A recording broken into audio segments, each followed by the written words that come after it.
Talking to myself again, but it's the only way you're ever gonna learn. You look back and it's all in the past.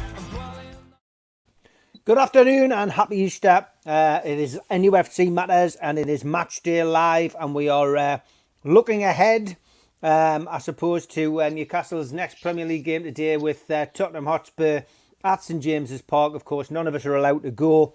Would have been a great day as well. Sun's out, a few pints, up to St James's Park, and then watch the game, cheer the lads on. But unfortunately, we're all stuck at home still. But you're joined so far by Chris, by Babbo, by Chris, Al-Walid and Holly and myself. We're going to talk you through the game. I know Kieran's going to join us at some point as well. So the lineup, always what we start with. And Dubravka in goal. Tummy bug didn't keep him out. Jacob Murphy is in there. A lot of us crying out for Jacob Murphy to be in the team. Emil Kraft, I think that's the one everyone's still scratching their heads at, remains in the team. We've got Lascelles captaining in the team despite rumours that he was talking about giving the captaincy up. He'd offered to give the captaincy up. That's flying round. Neil Mitchell, of course, broke that on the Three Amigos on Friday. Paul Dummett's still in the team. Matt Ritchie is back. Shelby, Sean Longstaff, Miguel Almiron, Joe Linton and Dwight Gale. On the bench, Darlow, Clark, Matty Longstaff, Alan St-Maximin, Lewis, Hendrick, Manquillo, Willock and Anderson. Spurs line up like this. Lloris, Tangana, Sanchez, Rodon, Regulian, Hojberg, Lo Celso, Ndembele, Lucas, Kane and Vinicius. And on the bench, Hart, Dyer, Winks, Sissoko, Dele, Lamella, Bale, Son and Scarlett. What a bench that is, by the way. Chris, come to you first, mate. You're next to me on the screen. What's your views on that starting lineup? Some surprises, mate. Yeah, some positive developments there, but also sort of I feel like it's about 50% of the lineup overhaul that we might have been looking for. I'm happy to see. I'm happy to see Gale in there. I'm happy to see Matt Ritchie in there. And I'm happy to see Sean Longstaff.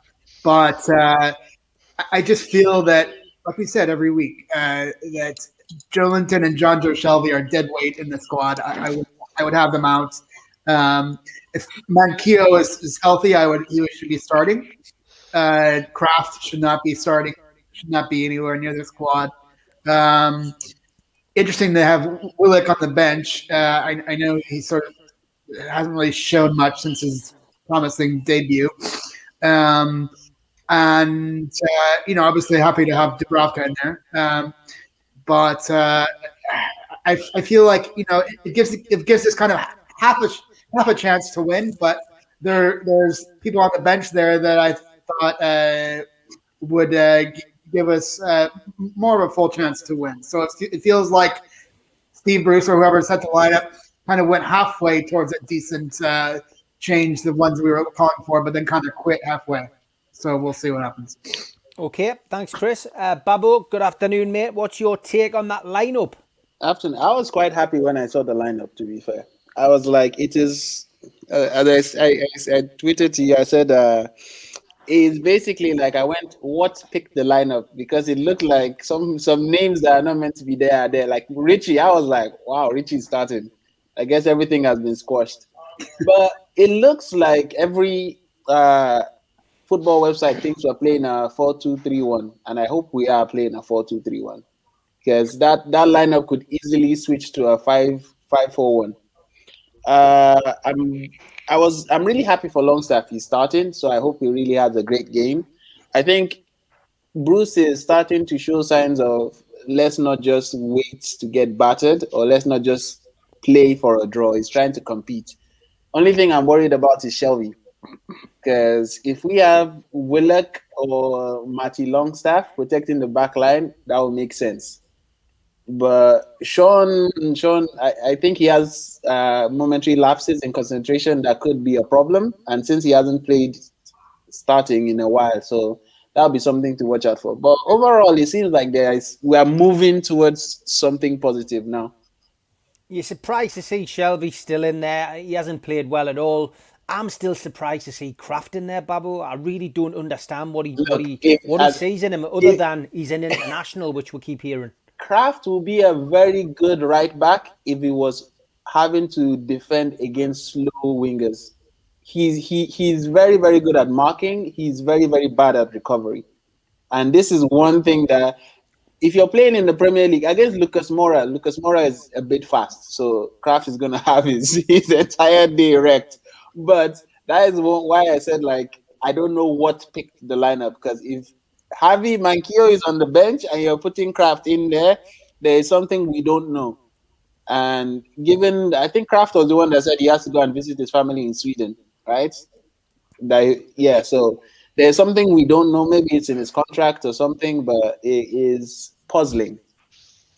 Puzzling to say the least. Holly joins us this afternoon as well. Starting lineup, we'll keep putting it up between now and kick-off. Dubravka, Murphy, Kraft, Lascelles, Dummett, Ritchie, Shelby, Longstaff, Almiron, Joe Linton, Gale. I put a team out just this morning, just going back through it. You know, there's a few players in that I was hoping would be in or in, but as I say, some familiar faces in there that I wouldn't have started, and you know, it's the same old faces, the ones that cause the debate amongst the fans. Kraft, Shelby, Joe Linton, Holly. It's slightly more surprising than usual because I think Sean Longstaff and Matt Ritchie, I wasn't expecting them to get into the lineup at all. I don't think many fans would have been. So I was happy to see them both come in, especially Matt Ritchie, because we need one of those fighting type of players in the team at the moment. But I think the likes of Shelby, we don't want to see him in there because he's been really bad this season. I mean, last season, you could argue that he's probably one of our best players. But this season, he hasn't even... I struggle to name one game where I think, yeah, he's had a good game there. He's been appalling. And the same goes for Emil Kraft as well. He doesn't cut it at right back. I was quite confused why we signed him in the first place when we did, because I thought that when we had Yedlin and Manquillo there, they were both better than him. Then obviously we let Yedlin go and kept Kraft, which I wouldn't have done. But yeah, and Manquillo's on the bench, so that doesn't make much sense. It's just the case of Bruce picking his favourites yet again. Hopefully, though, with that team, we should be strong enough to try and have a go at the game and get something out of it. I'm feeling a little bit more positive than I initially was. I didn't want to see Joe Linton in there either, but we just got to try and get behind him and hope that he can do something. I think he has been looking slightly better, but he's still just not cutting it. He's trying to get in more good positions right now, but it's just the end product's not there with him, unfortunately. No, it's not. Definitely not. Pete, good afternoon, mate. Afternoon. How are you all?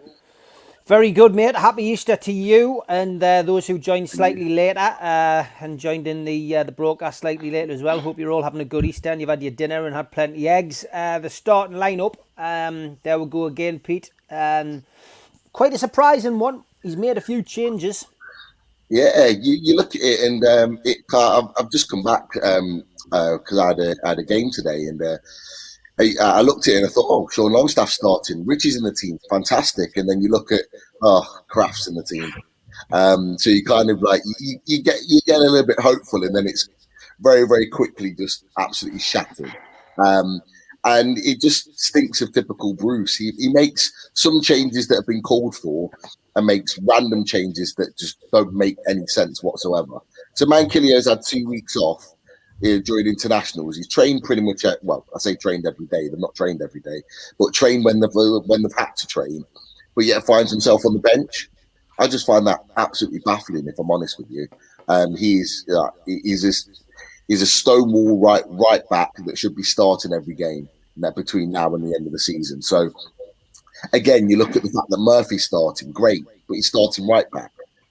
That's not where you get the best out of Murphy. We've seen him coming off the bench, attacking, driving forward, committing defenders. He's not going to be able to do that from right back. And his positional play defensively is questionable. So, you know, you're looking at the like going up against the likes of Kane, and you're thinking it doesn't look very good. But look, we've got Almir on that hopefully should be fitter. We've got someone that can score a goal if his head's in the game, and it should be in Dwight Gale. And you've got someone that's got a decent crossing in Matt Ritchie, and you've got a bit of a leader and a bit of passion and drive there that can drive players. So, you know, you hope that we've got a chance, but it doesn't fill me with confidence, I've got to be honest. No, it doesn't. It's just, unfortunately, you know, he makes these changes, brings players in that people are wanting him to bring in, but still leaves some of the worst players in that first team in the lineup, and counteracts it, I suppose. Did you win this morning, Pete? No, we played a team 2 divisions above us, and to be fair, it was only 2-0, 2 deflected goals, but we first game in 3.5 months. It weren't that bad. I was going to say, what was it like getting back on the pitch and just doing it again? Because I mean, it's something which we've taken for granted for years, but suddenly to be allowed to go back out and have the freedom to, you know, to do it, it must have just been great to have the banter, the crack, hear the old phrases like, you know, when there's a bad challenge goes in, we've got to go to work on Monday, man, and that kind of stuff. It's you know what, it was great. It was great being back out there and being back amongst it. It was hard work. But the one most important thing is the lads brought the beers for afterwards. So it was nice in the sun after the game, regardless of the result. Have a couple of beers before we came home. So yeah, that was all right. That's what it's all about. good stuff. Long may it continue. Chris, hiya mate, you okay? Yeah, good, thanks Steve. Good stuff, mate. Well done on the mental health programme with Loaded HQ. Get yourself... keep saying it on this programme. Subscribe to Loaded HQ. Chris and Daz and Martin have gone off with Rich and created something special over there. And the mental health programme is a great watch. Well worth a watch. So if you haven't seen it already, subscribe to Loaded HQ on YouTube. And give that programme and their other shows a watch. They're also doing Loaded Mag now, which is a once a week Newcastle United content show. Well worth a watch. You get yourself onto it. But yeah, Chris, starting lineup tonight, this afternoon, sorry. As we've already discussed with the other panellists so far, a couple of shocks in there. Yeah, I was just going to say, how long have I got, Steve? Because it's fascinating, isn't it? I'm really surprised by the lineup, I've got to be honest. I mean, the big question for me is it going to be a 5-2-3 or is it going to be a 4-2-3-1? I'm hoping it's a 4-2-3-1. That's certainly what LiveScore think. But I did find it interesting, you know, when you put the lineup, then it appears to me like it's 5 at the back. Certainly by the way that they've put it. So really pleased Richie's back in. I'm pleased to see Sean Longstaff in there. Jacob Murphy in there, so I'm trying to take all the positives out of it. I take everyone's point, you know, about Shelby and Joe Linton and Kraft, obviously, but the way I'm looking at it, you know, I think we've come a long way. And the big thing for me is it's evidence that this isn't a 4-4-2 with the diamond formation, and we needed to change that up. We needed to make that change. So I'm taking the positive from that. As always, as Pete says, and it's absolutely right, first 5 minutes, it's always evidence how we're going to turn up, how we're going to play. But I'm going to remain positive. I just want to touch briefly on the Tottenham lineup actually. So I'm really pleased that Son's out. I think that's a big plus. Rodon, he's come in. I think he came in from Swansea. He's from he's made the step up from the Championship. He's a solid player, but he's still pretty new. So you know, with him and Sanchez in the middle, I think you know, Gale could get a little bit of joy there. I'm really, really pleased to see that, you know, their central midfielders in Ndombele and Højbjerg, because as much as I rate both players, I do think that you can get at them. I would have been a bit more worried had, you know, in their central midfield, they had the likes of Sissoko, who we all know has got legs. I'm not Sissoko's biggest fan, but he does have legs, or Harry Winks. So I'm pleased to see that, you know, both of those players aren't playing. And like I said before, you know, Son being out's a massive bonus. Vincius, I haven't seen much of him. I know that when Tottenham played my local team, Marine, Vincius did well. I think he scored a hat-trick and he was absolutely loving it. But that was pleasing to me because I thought, you know, you're playing Marine, mate, and he scored a hat-trick and it was as if he'd scored a hat-trick against Real Madrid. So yeah, so I'm pleased with the Tottenham lineup. And yeah, I'm just hoping for a good match. And it's just nice to see things freshened up and see new things, because I just did not want to see that 4-4-2 diamonds again, because to me, it just wasn't working. I'm a bit disappointed Carroll's not on the bench. But again, he's put Matty on the bench. I'm disappointed that Federico Fernandez has been left out completely. Obviously, I'd like to have seen Manquillo come in at right back.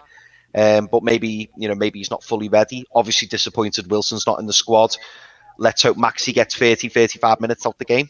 And that's me. Good stuff, as always. Just an update on the current score. Still Southampton 3, Burnley 2. A few minutes to go in that. It's been a hell of a game to watch. If you've missed it, well worth catching up on Match of the Day. Al-Walid, good afternoon. Good afternoon all. Happy Easter, happy holidays, and happy Ramadan for everyone. Fantastic, mate. And thanks for having us on your show last night. There we are. Realistic Rape versus Positive Penman. I tell you what, it was a draw. I think we need a rematch, Al-Walid, because we're both pretty much, had the same kind of points total. I think Stu was slightly more optimistic than me with 10. I think I had 9. But both of those points totals would keep us up. And you sure? Great show. Well, yeah, we're not sure, because Al-Walid was getting it wrong here and there. Al-Walid was counting his fingers and toes. We said he needs to improve on his maths. He said he's had a few technical issues, but it was a good program, well worth a watch on, and we follow Al-Walid and get a watch on his channel. But yeah, today's game, we talked about it briefly last night on your show, Al-Walid, but the lineup, I don't think anyone could have predicted that. First of all the thanks for you, Steve, really for supporting me and for my show. Fisto Benman as well. I'm sorry for the counting. I told you it was messy a little bit. And because Mr. L stood me up actually, so I have to do everything all myself. That's why. but it was a canny show. Actually, I think now you are all 7 people talking. I'm just trying to figure out what's going on today. I think Steve Bruce make this plan last night because he was he giving too much thinking. Maybe West Bromwich Albion get to him. Okay, the goalkeeper. Okay, is fine. For me, is suicidal. Dangerous thing in the defense line, because obviously Steve Bruce much thinking about the right and left back, because first time I see Crafter and Murphy same time, same lineup, is look like he playing two right backs. If Murphy play right back, I'm not sure why. Domet, I know he play defense sometimes, but his original position is left back. Is that right? Yeah. So I don't know. It's just as I know, Lascelles is the center back. So Crafter right back. Murphy for me is like a joker. Domet joker is like many position. Okay. Yeah. And Domet left back. Richie multiple position. I'm lost really, but. Yeah, really. But the defense for me it's weird. But I think at least we're gonna see something different tonight. Midfield, Shelby and staff. Okay, two defense midfielder. That's fine. And the up front for me, all my worrying is the line. Of course, if we see the play first 5 minutes, we can know exactly where everyone is playing. For Tottenham. I think usually I know Mourinho since long time. I always focus and concentrate about his tactic. I think this game is just manufacturing for Harry Kane, because maybe he always give a chance for everyone. So hopefully, let's say Harry Kane is exhausted, and I could expect the score maybe. Hopefully we can get a win tonight. Yeah, I mean, a lot of comments in the chat. You'll have seen them coming up on the screen. Look, Ryan Fraser, 2 goals in international duty, no place in this team. And by the looks of it, no place on the bench either. So where is Ryan Fraser? What is the situation with Ryan Fraser? Andy Carroll, of course, missing as well from that lineup and from the subs bench. No Andy Carroll. Where is Andy Carroll? So a couple of major omissions there to start with. Kieran, give us your take on that starting lineup today, mate. Yeah, afternoon, everyone. To be honest, I expected five at the back. It's just he's at the stage where he's panicking now. I think probably going to be playing for the point again, which at the end of the day will probably backfire because I don't see us getting a result today. Don't know about anyone else. Yeah, I mean, look, it's a tough game. I mean, when you look at the bench that Spurs have got, Son, Dele Alli, Gareth Bale, it oozes class.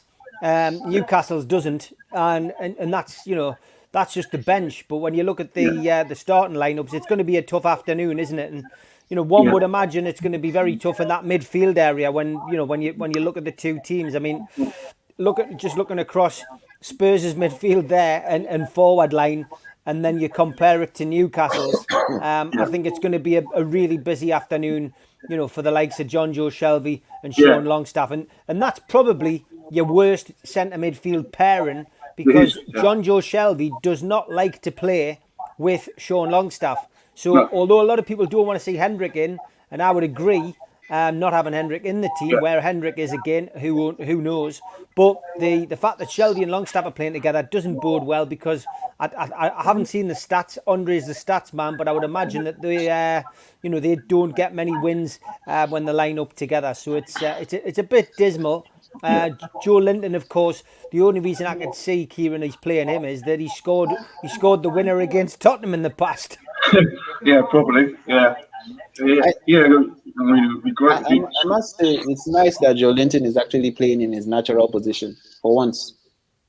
He's not a top man. Let's be clear. That is what he played at Hoffenheim when we bought him. Yep. So it's good that we're actually playing him where he's supposed to be played for the first time, because we tried to convert a winger into a striker or a target man just randomly. But Gale is starting too, which just makes sense because when I saw the game, Gale and Carroll new contracts, I was like, if you're gonna give them new contracts, they better play. Yeah, but that's the whole point, isn't it? I mean, you give somebody a new contract. In the old days, that was because you wanted to keep them and were part of your plans. But I think, unfortunately, now, Babbo, it's giving him a contract because he's a sellable asset if he's under contract and we can get more money for him. Do you know what I mean? So I think that's the mindset with Dwight Gale. We're really stagnant, Chris A. We're in this position now where we don't have a clue what is going on or off the pitch, and it's a mess. Let's concentrate on today's game first, and then we'll probably have a chat about that because, as has happened most of the season, our minds turn away from the game because it's so bad, and we end up having a chat about other things. So Chris A, let's get your prediction for today's game. Gosh, this is a tough one because you feel like every match here on the run-in is so critical. I can't be wildly optimistic here. We could snatch and grab something, but I'm going to go with a 2-2 draw. Wow, 2-2, optimistic. Okay, Babbo. That's contra optimistic. I'll go for a draw. If we can start, that's the minimum expectation. If we can start with a draw today, then we'll have a bit of confidence going into the next game. So it is what it is. We just have to hold in there. If we can get, as I said, 9 points for the rest of the season, I think we've weathered the storm. So a draw. Okay, just a message from Stu Penman. He says, "Hi lads, just want to, and lass, you forgot Holly, Stu.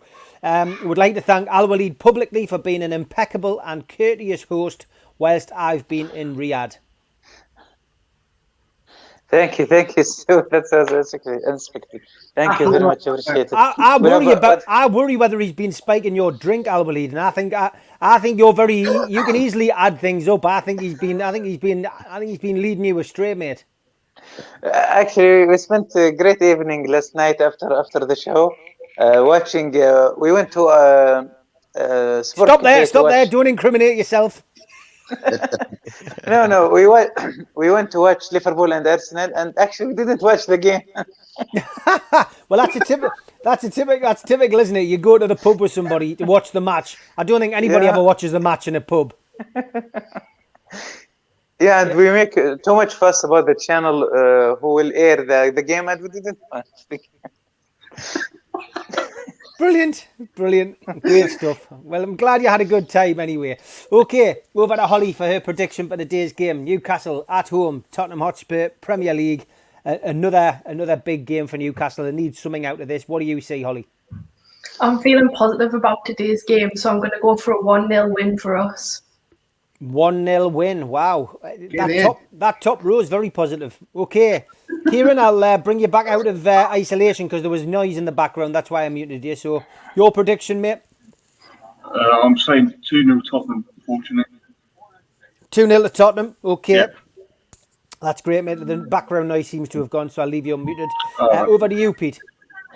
I've been going into the game thinking that we could get a point here, but just seeing that defensive lineup just doesn't fill me with any confidence whatsoever. So I think it'll be 2-1 Tottenham. 2-1 to Tottenham. Okay. And Chris Hall. I'm going to stick with my prediction. I'm going to say 1-1. 1-1. Another draw. Okay. And Al Walid. I could say a draw because in Tottenham, no Son, no Bale, and Steve Bruce, he's mixing everything up. I think he's like just made the last. So I will go for a draw. Otherwise, it's suicide the lines, defense line. So I expect surprise. I see surprise, but as well also as a draw. Yeah. But there is surprise somehow. Let's see. Okay, well, it's all look. You fancied it's an optimistic panel today. I really can't see Newcastle getting anything out of this game. I did predict a defeat last night on Al Walid's show. I still feel as if Newcastle, especially seeing the lineup, it's always difficult predicting results when you don't know what the lineup's going to be in each game. But I do feel that Newcastle have got it all against them today. I think Jose broke the duck last year, and I think he knows a way to beat Newcastle now. And I think the team and the players that he's got are more than capable of doing that. I think it needs a monumental effort from Newcastle to get anything out of it, and I just can't see it. I really can't see it. So I'm going for a Tottenham win. I still feel that it's going to be comprehensive. I think Newcastle struggle to score goals. I think I'm still going to go around 2-0. 2-0, 2-1 mark is where I see it. I'd be surprised if Newcastle scored today, though, especially haven't seen the team now. So I'm going to go 2-0. Yeah, definitely going to go 2-0. Steve Bruce on TV now. Glad I've got the volume down.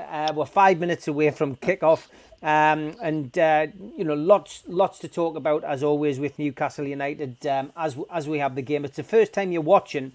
We'll just talk you through the game. If there's something going on, we'll comment on it. But please feel free in the chat to bring up, your suggestions as to what we should talk about on the show today. Chris, I was just saying that there's a lot of doom and gloom around the club at the moment, Chris, and it's lots of stories and rumours seem to be coming out. Mitch on the Three Amigos on Friday night had mentioned the story about Lascelles potentially stepping down as captain, which we hadn't heard. He'd offered to step down as captain, but the players had rejected it because the next person in line was going to be Shelby. I mean, again, no idea whether there's any truth in that. It seems to have come from a good source, but if it's true, Lascelles starts today. It puts the team off on a bit of a back foot going into any game, doesn't it? If your captain's talking about stepping down, where's his heart at if that's the case? Yeah, I would say that's one of those stories. Whether or not it's true, it's not something you want to want to leak out of the locker room.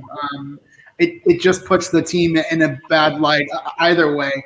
While I don't think that Lascelles is serviceable captain. I don't think that changing him up with 9 or 8 matches to go is anything amounts to anything. But I would make the change in the off season, whether or not we're in the Premier League or whether or not we're taking over. I don't see Lascelles having a long-term future at the club, or let alone as captain. And it sort of comes down to a bottom line of what does a captain do? I think Matt Ritchie is much more of a vocal leader on the pitch. So happy to see him out there.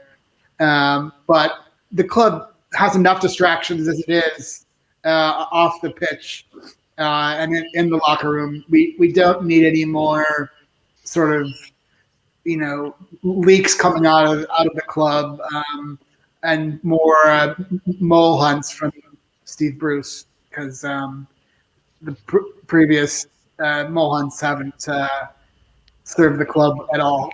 So let's keep the drama out of the back page, out of the front page. And just put the effort in the 90 minutes on the weekends, and leave the effort there. Yep. Okay. The teams are on the pitch, getting ready to kick the match off. A couple of minutes to go. It'll kick off. The TV's just going through the team lineups. Babbo, it's Chris mentioned the mole there. He never really found out who the mole was. I get the impression there's more than one person leaking stories out the dressing room at the moment. But it's a circus, isn't it? The club at the moment. To be fair, right, I don't really mind there being a level of transparency, because right now the club is in turmoil and the players, whether they say it or not, do not feel supported. They do not feel heard. They do not feel like they have a method of expression. And when you run a toxic business place, well, maybe not toxic, but when you run a business place like that or a club like that, these things are bound to happen. I think we're slowly going to see a shift in sport nowadays where players should be able to talk about things that are happening, right? And I don't know, maybe that's just my own personal preference, because we've seen times where coaches will come out and say, okay, this player didn't play well enough, right? It's just, we need to learn how to manage our press. Because right now, anytime I hear a story about Newcastle United now, I'm just like, yeah, it's another week, it's another story. There is nothing that you're going to say is going to shock me. Next week, it's almost like we're on Days of Our Lives, but it's football. Just every day, another. So I'm just like, as long as the news that's happening is something that's leading towards a common goal or a productive discussion, then yes. If it's just going to be something we cannot change, there is no point in telling us that. Yeah, interesting stat just come up on the screen there for Pierre-Emile Hojbjerg. Højbjerg. Yeah, I couldn't even get the name right. Completed passes, he's first. Possession won first. Tackles won first. A player, not only can I not pronounce him, but I've never really heard a great deal about. Interceptions first. He's obviously a key player there, Babbo, in Spurs' lineup. He is. I think they bought him from Southampton, didn't they? Yeah. So that's why I say recruitment is a very, very good point, because if you have players that are constantly first in a season, even if they'll drop to like second or fifth, not 19th or 4,627. But we'll see. I'm actually hoping for a good game from Joe Linton today. I don't know why. God, please don't fail me now. Let him not lead to a goal. Holly, game's kicked off in its lovely spring sunshine. A lot of people in the chat talking about players not looking very happy as they're going on the pitch. And I've got to be honest, I can see exactly what they're talking about. You know, it's not a happy team walking onto the pitch. Almiron, Lascelles, all looking miserable. I think that's been the case for a while now, but I think it'll be hard for them to be happy. Like, how could you be happy playing for that team in the position that we're in at the moment? Like, it's just constant negativity all the time, from top to bottom. And you were on about before the stuff off the pitch. That is just the thing that kind of puts the cherry on top of the cake. It just everything is so negative on all fronts with the club. It's just these leaks of the stories aren't helping. They seem to have quietened down a little bit, but no doubt it'll all kick off again at some point before the season ends. And I just think this team's so not united, which is ironic because we're Newcastle United, but they're really not. They just don't work together. No one seems to be pulling together as a team. They all kind of seem to be going off in their own direction, and they just all seem to be on a different wavelength and wanting different things from this team, which is just not working. I mean, even in the last game, you've seen on the touchline, the likes of Graham Jones, Steve Bruce and other coaches, they were all shouting out different instructions. No one really knew what was happening. It's just no one's working together, and you can't have a game of football, which is... Shoot. Bad, isn't it? Sorry, Ollie, it's a rare chance to say these words that we don't utter very often. It's a shot from Joe Linton. And it was on target. I told you, I have a good feeling about him today. Don't fall my One hand. person you don't want shooting is Joe. Hold on, Babu. I didn't say it was a good shot. It was another weak as water shot from Joe Linton straight into the keeper's hands. Spurs did attack the Gallagher in the first 30 seconds, and luckily it did come to nothing. Dubravka got a hold of it, but yeah, Holly, we'll cut you off in mid-riff there. Go for it. I don't know what I was saying now. But You were talking about how it's negative, and the players can be happy because it's all negative. yeah, I just think there needs to be more of a team effort kind of to pull together, because at the moment everyone seems to be working in different directions, and that's never going to work. So everyone needs to get on the same wavelength, start pulling together if we want to have a chance of staying up, because whilst everyone's working against each other, we don't really have much of a chance at the moment. No, all good points. Well made. Kieran, come to you, mate. Yeah, I mean, it's just the mole story just dragged on, and more stories leaking out. And the players did look miserable when they came out. They don't look happy. No, they won't be happy. I mean, surely they all want the manager to get out. Surely, they spend like 5 days a week with them. You must be just almost I'm like, what's the word like? I mean, it must be crap to play for. Like, it's so negative. Like his attitude, mentality to go out like practically every game, play for a point. Is just like they can't be happy with that. Yeah, no, they can't be, mate. They can't be. It's just a big air of depression hanging over the club as Spurs almost take the lead. Harry Kane wondering how he didn't get on the end of that free kick. Pete, yeah, it's just an air of despondency. That's what I was looking for, that surrounds the club at the moment. And, it just goes from, we just seem to, go from one week to another with different things affecting the team, different things coming out.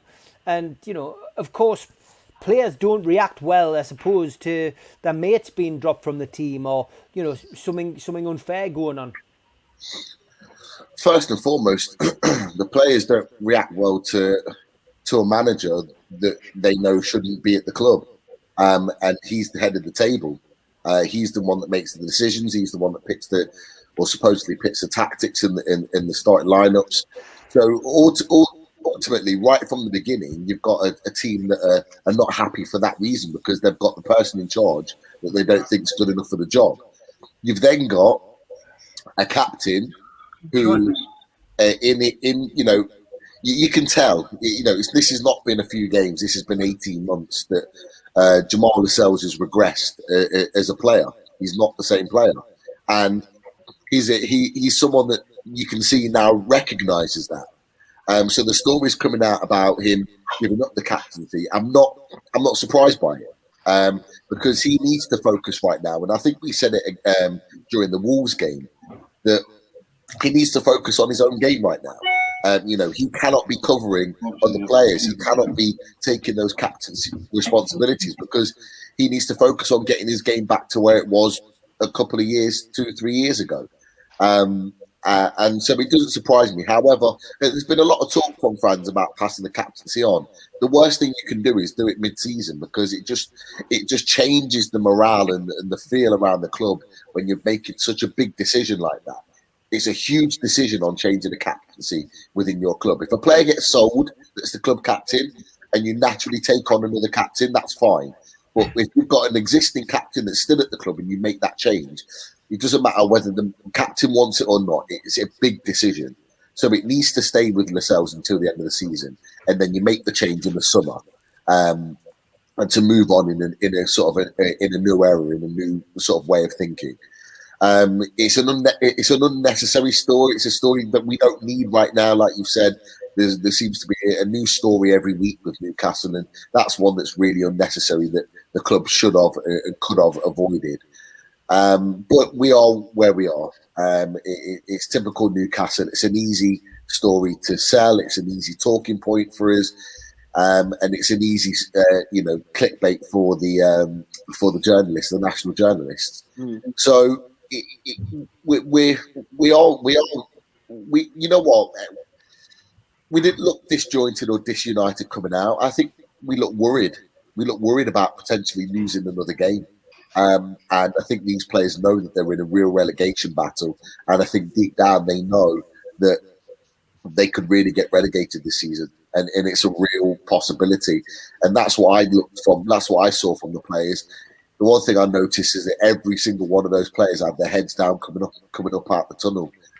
They didn't look confident. And, you can tell in the performance already, they're all over the place. There are gaps already opening up for Tottenham. And this Tottenham team are not a great team. You look at this team, you look at their backline. Their backline is not good at all.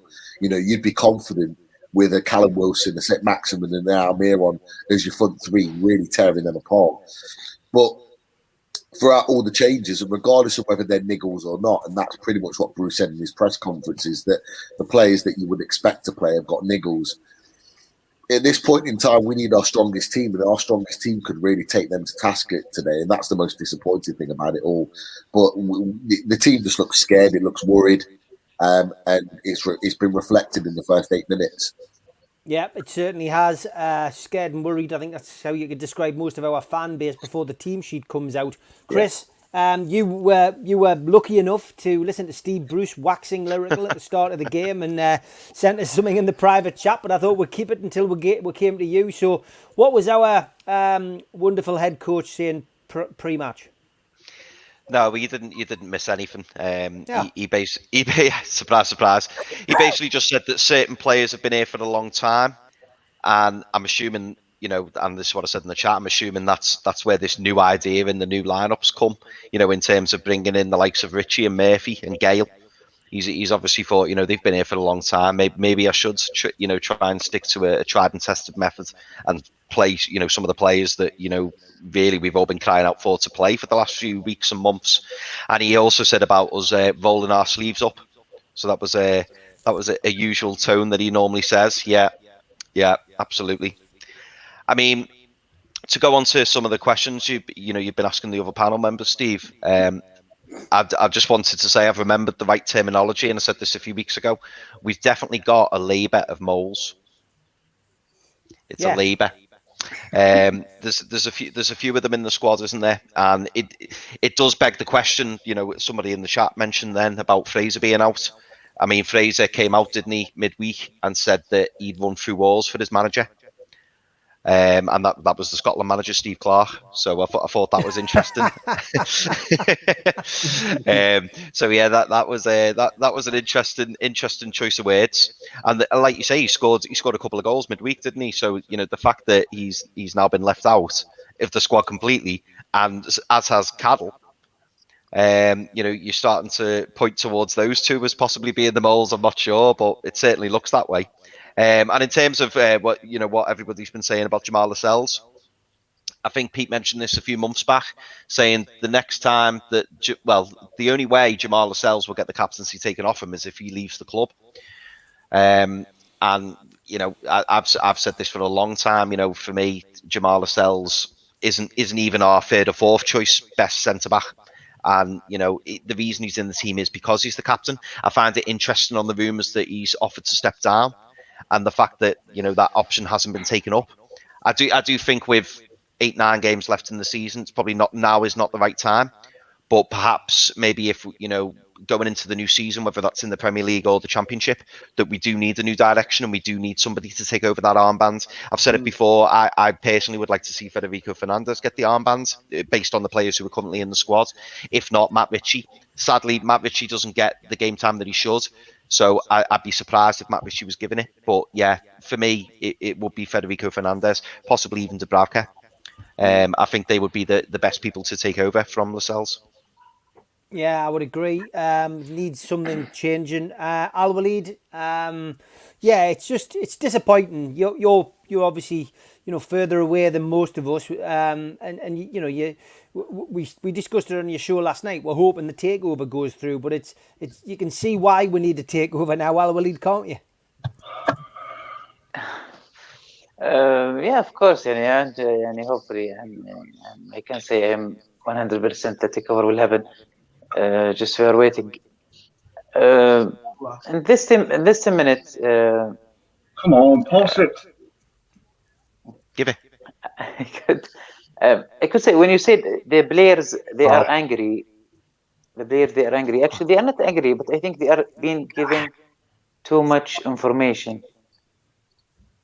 Yeah, too much information they've been given, so they are trying to focus. And when you tell someone too much instructions, sometimes they are lost.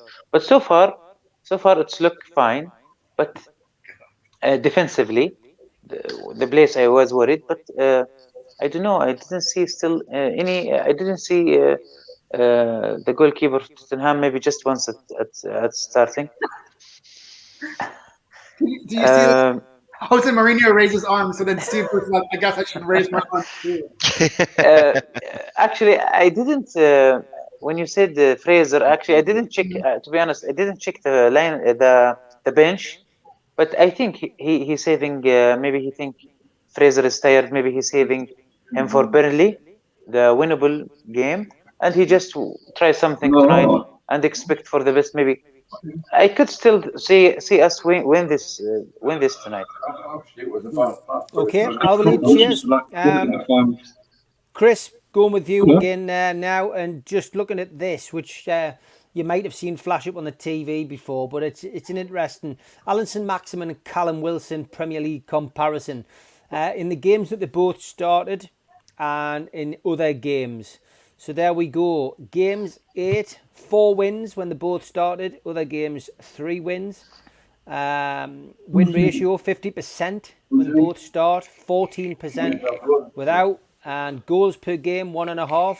0.8, other games points per game 1.6 and 0.7. So not really something that we should be too surprised at. The two of our key players missing. Newcastle don't tend to get the results. Yeah, I mean, one stat that's not listed on there is what percentage of the goals that those two have scored of our squad, which would be like more than 90% of the goals. So with both of them out of the lineup, we're just desperate for any kind of attack or finishing ability. But again, the last thing we want to do is rush them back into the starting lineup and then have them aggravate an injury or re-injury, because we need both of them healthy to finish off the season.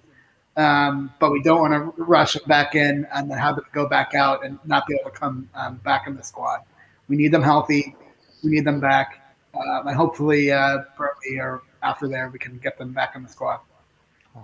Yeah, Babu, it's no surprise to see those stats.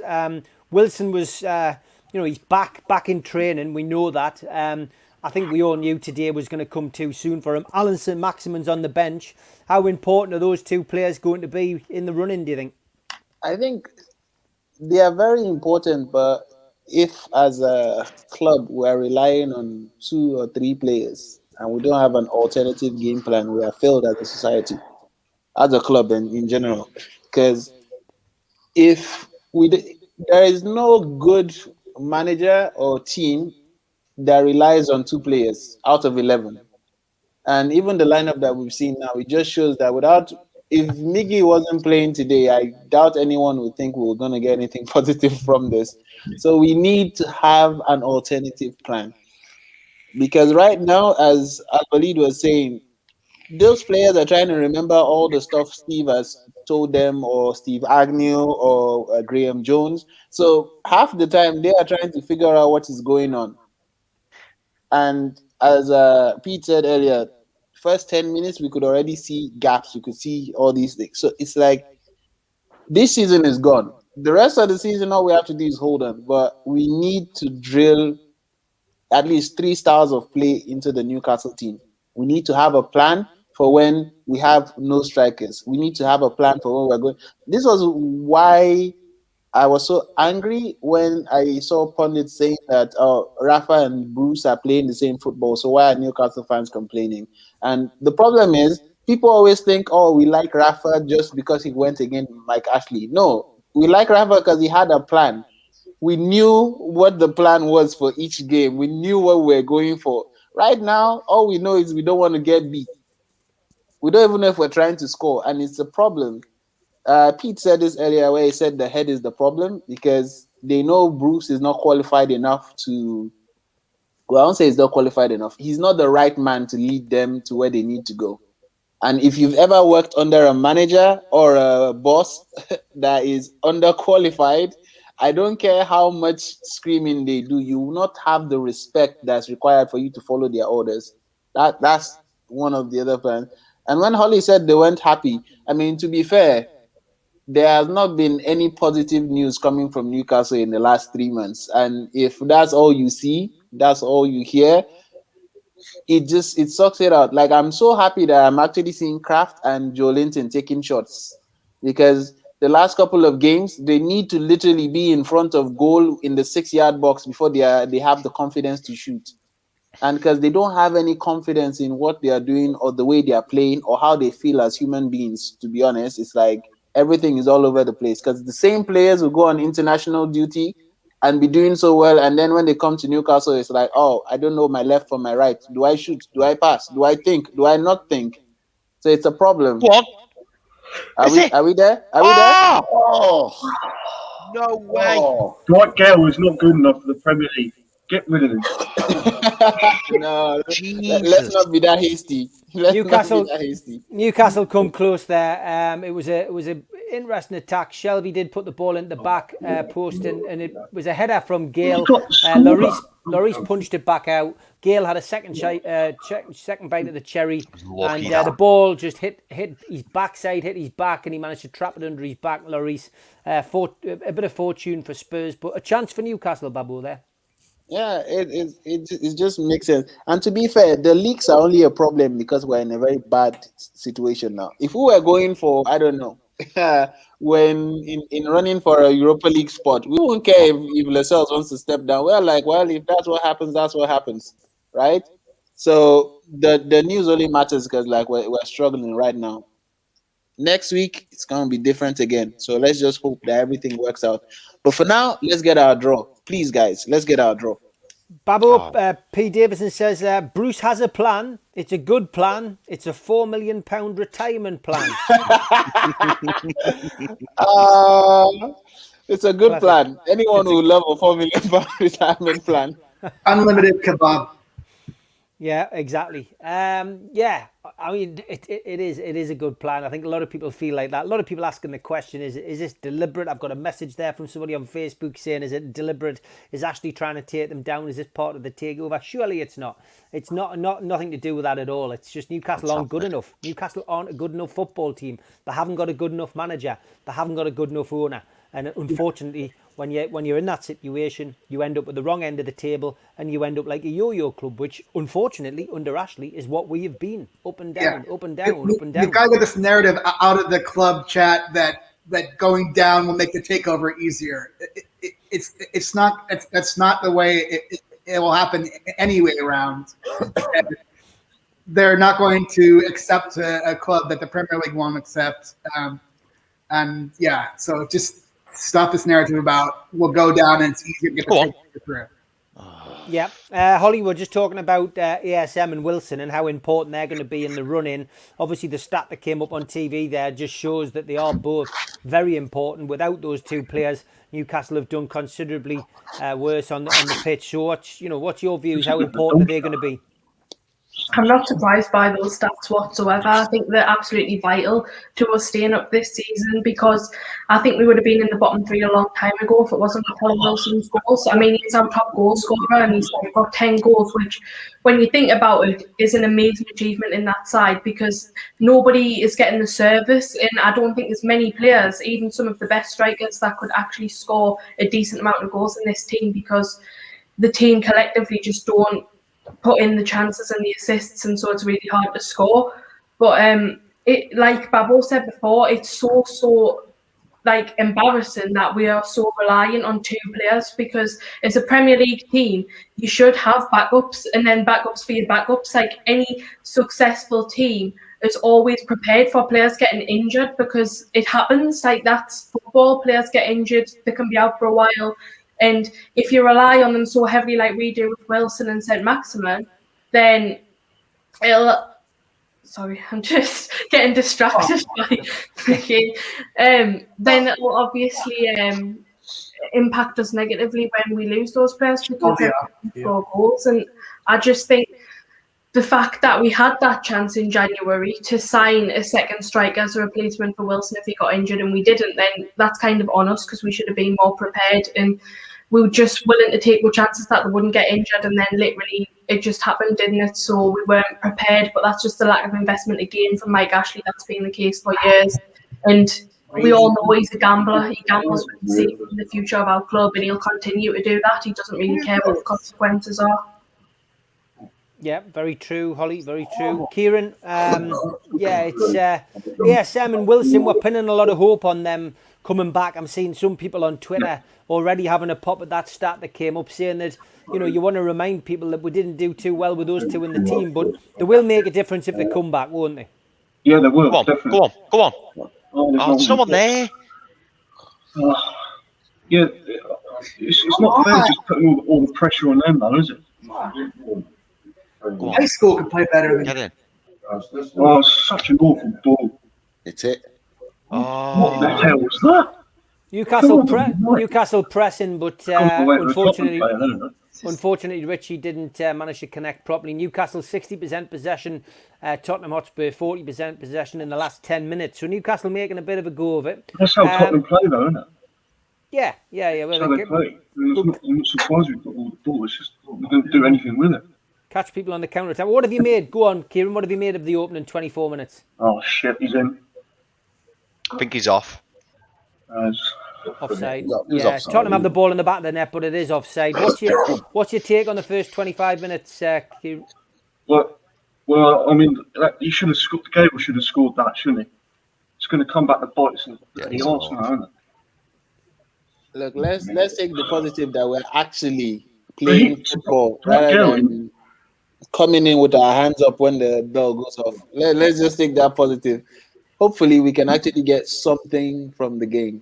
Do you know what? It was nice to see. It was nice to see us actually having a try. I take your point, Caden, but when Shelby knocked it in, I mean, Gale's what, 5'9", 5'10". He's had the header. Gale was actually pretty good in the air. He's not bad. He's not bad. Yeah. But on that occasion, he didn't really lead, did he? I mean, he's got it on target, and then he's followed it up, and Larissa's got lucky there. Larissa's got very lucky because it bounced off the post, his backside, and then it was there for him to just pick up. Yeah, he should be scoring that rebound. He's just not good enough for the Premier League. Yep, okay. Pete, over to you, mate. I mean, just the ASM Wilson question is what I was asking. It's no surprise to see the stats, is it? That they're two of our best players. We've been without them. Results haven't gone according to plan. I guess we've just got to hope that we're not rushing these two players back. And I've got to be honest, I was pleased to see ASM wasn't starting today, because that would suggest that he was rushing them back. But he's on the bench. He's there. He can come on. He can make an impact. Hopefully do the same with Wilson next week. They're going to be key in the running, I feel. First and foremost, they are our two best players. Alongside Dubravka, they are our two best players at the club. So if we have any chance of staying in the league, we need those guys 100% fit and firing. So yeah, I'm glad that they've took a chance on. They've not taken a chance, should I say, on Wilson and ASM, and that they're building them back slowly, because it's the only way in which you're going to guarantee that they're going to play the remaining 8 games. I think what they're starting to do as a club is actually listen to the medical advice, because I think the fact that Bruce mentioned it in his presser, that he's now listening, well, not now listening, but listening to medical advice, says to me that he hasn't previously. And that's why a lot of players have been getting injured. It's laughable, really, but I think that's what they're having to do. I think I've talked about it before. I think Wilson is taking control of his own fitness. I think he's the one that's guiding them to say, I'm ready, or when I'm ready, then I'll tell you that I'm ready. I think he's taking control of that, and I think ASM is starting to do that as well. Because I think both of them probably would have been in the team and started, if it was early on in the season. So yeah, it's the right thing to do. But if we're gonna get out of this mess, we're gonna need those 2 players in the team. And let's face it, if those 2 are in the team today against this Tottenham defence that does not look good at all, we could have created just more than that Gale chance by now, quite comfortably. It was an unlucky chance. I thought it was a great ball in by Shelby. I mean, we give him a lot of stick, but that ball in, only him in our team would be capable of playing that type of cross. And Gale was unlucky. He was unlucky. He did everything he needed to. Got on the ball, got a good header in, and then was unlucky with the second shot. Go on, Sean. Go on. Yes! Get in there! Come on! Big Yes, boys. Joe Linton against Tottenham has got like 3 goals. I told you I have a good feeling, man. Get in there. Get in. Come on. We need to have that song on. It's unbelievable. That's what we need. I can't believe it. To be fair, he's had some sitters recently, but even he couldn't miss that. Jesus Christ. He's done fantastic there. Joe Linton's goal is probably the easiest goal of his life. Sean Longstaff squares the ball across. Joe Linton arrives at the back post like a predator and side foots it into the bottom corner past Lloris, who's now put his he's now going to step down as a goalkeeper. Steve, regardless of the Longstaff assist, I was going to say is my other point. In the 28 minutes that he's played, he's already done more than Hendricks has done in the last 6 or 7 weeks. Yeah. We've all said it, Steve. You've said it. I know Chris H has said it. I know Babu said it. Kieran said it. All of us have said it at some point that Sean Longstaff should be playing. And he's already proven in 28 minutes why he should be playing today. And that's regardless of the assist. He's already played a lot better. Yeah, let's wait for the second half when they shit. Is it off? Is it off? Is it off? Is it? It's short-lived celebrations. Harry Kane doesn't look like it's offside to me. No, it's not offside. It's a defend. See the ref doing that. It's all right. It's all right. At least we figured out what it's like to celebrate a goal in the first half. So we're doing well. Positives.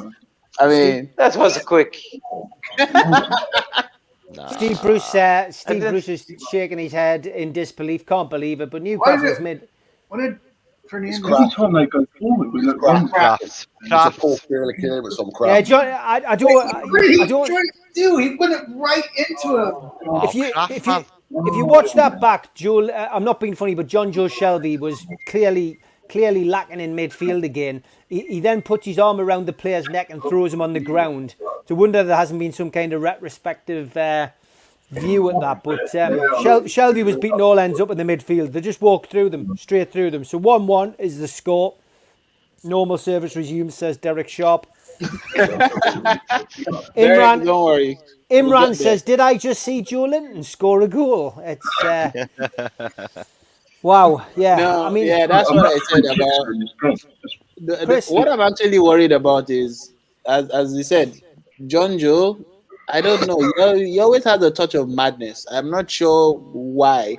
Like there was no reason to pull him down. He wasn't with the ball. He wasn't doing anything. That had no. If he gets a yellow card now for the rest of the game, he can't tackle. What I'm scared of is we're gonna get to the 75th minute and King Bruce is gonna decide that he's gonna bring on Hendrick, and that would be another problem we'd have to wrestle with. But for now, let's just take it that we're still in the game and actually swinging. Yeah, Chris Hall. Wow, interesting 5 minutes. Tottenham nearly taking a 2-1 lead there as well. But, yeah, I mean it's all happening at the moment.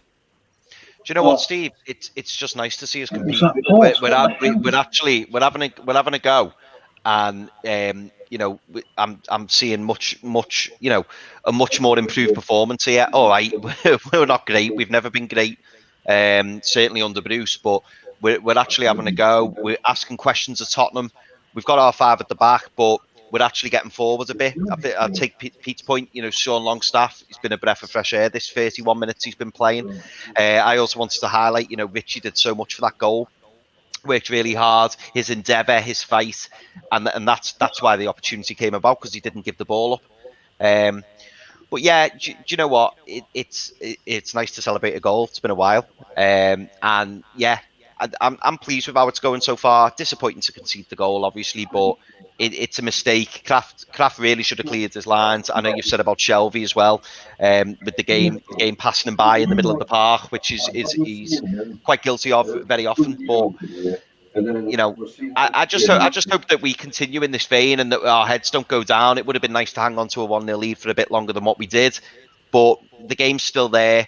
We just need to keep fighting, keep believing, and get ourselves in at half-time 1-1, maybe even nick one. If we go in half-time 2-1 down, I'm not going to feel good about it. But the longer we stay in this game, the better. And, confidence can grow. But we've shown we can beat the back line. We've had a cracking chance through Gale. Joe Linton had a shot on target in the first few minutes. And then we've scored. Sean Longstaff showed some real composure there and picked out Joe Linton, who duly put the ball away in the back of the net. So, yeah, I'm seeing plenty of positives. And, yeah, we're very much in this game. Imran Ali says, we couldn't even see a highlight of Joe Linton's goal and it's 1-1. He says, I'm about 5 minutes behind you. Sorry, Imran. Sometimes that happens. Paul Gibson and Paul Davison both still feel that Joe Linton's got a hat-trick in him today. Funnier things have happened, Al-Walid. Joe Linton hat-trick? Actually, I was preparing a whole speech about Joe Linton, but he shut me up. No, I have not. I was just waiting my turn and 2 goals became. Actually, I'm shocked about I told you it's suicidal defense line. Yeah. It's not the way they get to draw very quickly. 2-1 to Tottenham. Oh, Harry Kane gets his second, and it's a lovely goal. To be fair, straight across Dubravka into the bottom end, into the bottom of the net. Harry Kane. Straight across the bottom. Yeah, straight across Dubravka and into the bottom. Al-Walid 2-1 to Tottenham. Yeah, Mourinho blamed this game. Is he off? Is he off? For Kane. No, he's on. He's on. You should check it. He looks on. Just get relegated. You deserve to go down. You can see shit goals like that. Fucking joke. Yep. Over to you, Al-Walid, anyway. Yeah. As I said, it's suicidal defense line because just one centre back. I think they find the crack on the defense line. It's not stable, and not much help from defense midfield. Yeah. No, definitely not. It's 2-1 then to Tottenham. 35 minutes played, and any joy that we felt 5 minutes ago has been quickly diminished by the Premier League's leading scorer at this moment in time. Chris A, when we talk at the start of the game, we often try to work formations out. What have you made of the way Newcastle have set up today?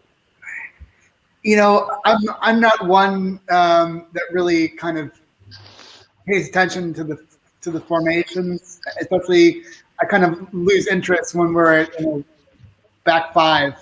I would always kind of favor a 4-3-3 or a 4-4-2. And I feel like it's kind of our standard operating procedure against the so-called, big 6 that we just do five at the back and rely on the counterattack rather than sort of pushing forward in a sort of Graham Jones type favored offense versus the sort of favored play for a draw, play not to lose style of Steve Bruce. So, and I just don't think we have, when we play five at the back, I don't think we have enough depth to have five quality players at the back. We're always kind of, it's always three and sort of two iffy players, or four and one player that's sort of playing out of position. So I never favor playing five at the back. I understand sometimes that we have to, but it's not a formation that ever gives us 3 points, and sort of playing for between 0 and 1. And I favor playing for 3 all the time. Okay, Babbo, it's yeah. I mean, it's an adaptable formation. I think five at the back's been, something which Newcastle fans have grown to be sick of and tired of in games this season. This could be seen in two different ways. We'll have attack though, but maybe that's why we found ourselves 2-1 down, because we can't do both. We can't seem to push up front and defend at the same time. We're not good enough to do that.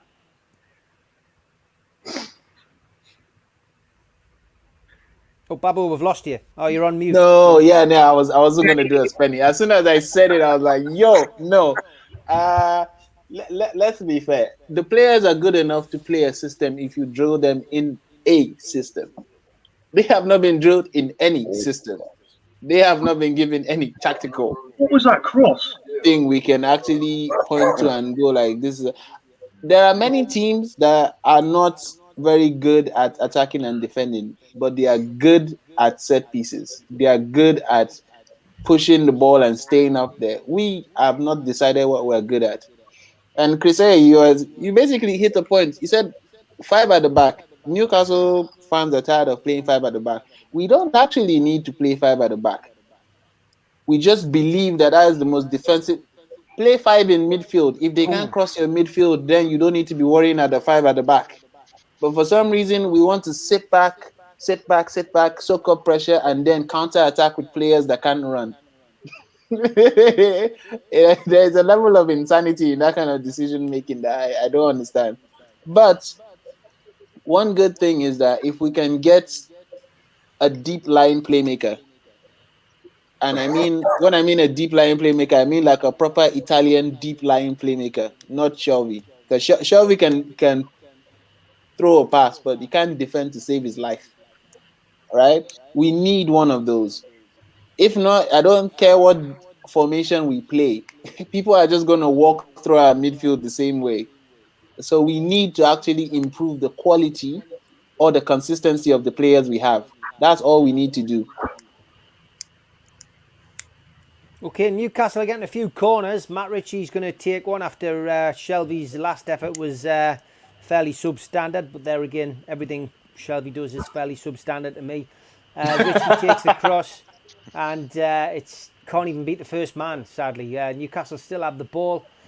Sean Longstaff is really playing out of his skin today, it has to be said. He's trying his best. Ball whipped in by Murphy. Ritchie gets up, and yeah, it comes to nothing. Spurs managed to clear the lines. Holly, we done a lot of scoring. 40 minutes played. Newcastle 2-1 down. It's been eventful anyway. It certainly has. We've been a lot more in the game than I thought we would have been. I think after 1-1, I wasn't too disheartened by that goal because I thought, I'm still very much in the game. And at least we're fighting, we're making an effort, we can easily get back into it. But now that they've scored a second, I'm a bit more worried. I just hope that they don't score anymore, because if they score one more goal, then I think that's game over. Like, we can't come back from that. We just don't have it in us. But I hope that we can try and at least have a few attempts before the second half begins, just to keep up that morale, get the team back together in the second half and come back out fighting again, and just try not to drop our heads too much and just keep battling. Yeah, comes to nothing again. Ollie was just like, I was hopeful for a second. Dwight Gale's been pushed out wide again, hasn't he, Holly? Really, he's expecting to cross the ball in here. You're watching him play here. He's not playing through the middle. He's out on the left again, crossing the ball in for Joe Linton. He is. He's not being played in this position yet again, and that's why I think it's harsh how he's being judged this season, because he's never really been in his natural position. And so it's hard for him, because obviously no one's best when they're being played out of position, and yet Bruce always goes on about how much he admired Dwight Gale and he tried to sign him on multiple occasions, doesn't play him, and then when he does play him, he plays him out of position, so it's just not fair. We aren't seeing the best of him. And I know that everyone says he's a championship striker, which yes is probably true. But for example, last season when he came into the team, towards the end of the season when we had the few games that were behind closed doors, he was playing in his proper position and he looked decent, like he was scoring goals. He had a really good record. And then he left the team again and he's just hadn't been in it much, and then now he's being played out of position and everyone's just saying, oh, he's a championship striker, but it's harsh on him because he's never really had that proper run of games where he can prove himself. No, he hasn't, and that's the problem. Chopping and changing teams, managers that do that tend to suffer relegation. That's the problem, isn't it, Holly? People like to have a set team. If you have a set goalkeeper and a set back four, it gives confidence. And people, again, it can have complacency, but as long as you've got a set goalkeeper, set back four, and the rest of the players who come in when they come in and fill in know the job they're doing. That's I keep saying, football's quite simple. It's only managers like Steve Bruce make it difficult, Holly. No, I think she's quite right. Also, it's just we're not the team that creates the most chances in the Premier League. If we created like the most chances in the Premier League and he wasn't scoring, then you'll be like, wait, come on, do your job. But we create the least chances and we're like, oh, our strikers aren't scoring. I wonder why. Yeah.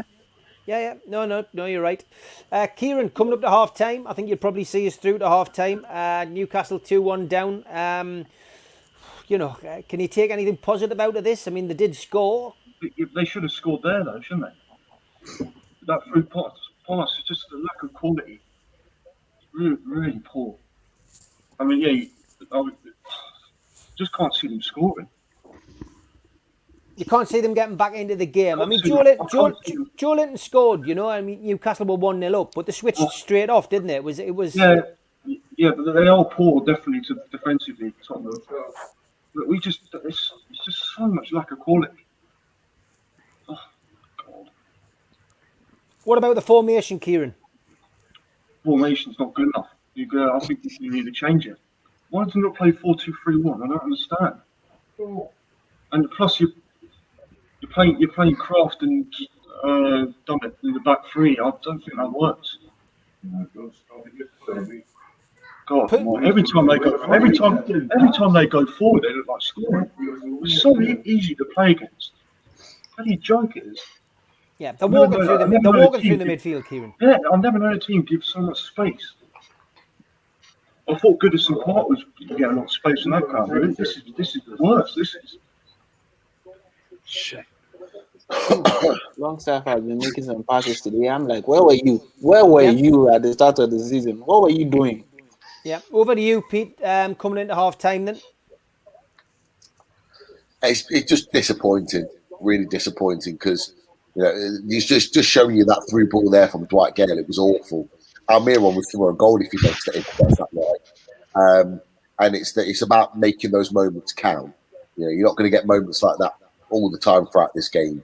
So it's just disappointing. We did the hard part by getting the first goal, and then we gift them another goal, and then we just switch off after that. And it reminds me a little bit of Crystal Palace. We get that first goal, then we concede again, and you just worry because these aren't Crystal Palace. They've still got the likes of Bale and Son and one or two others that can come off the bench and really cause some problems.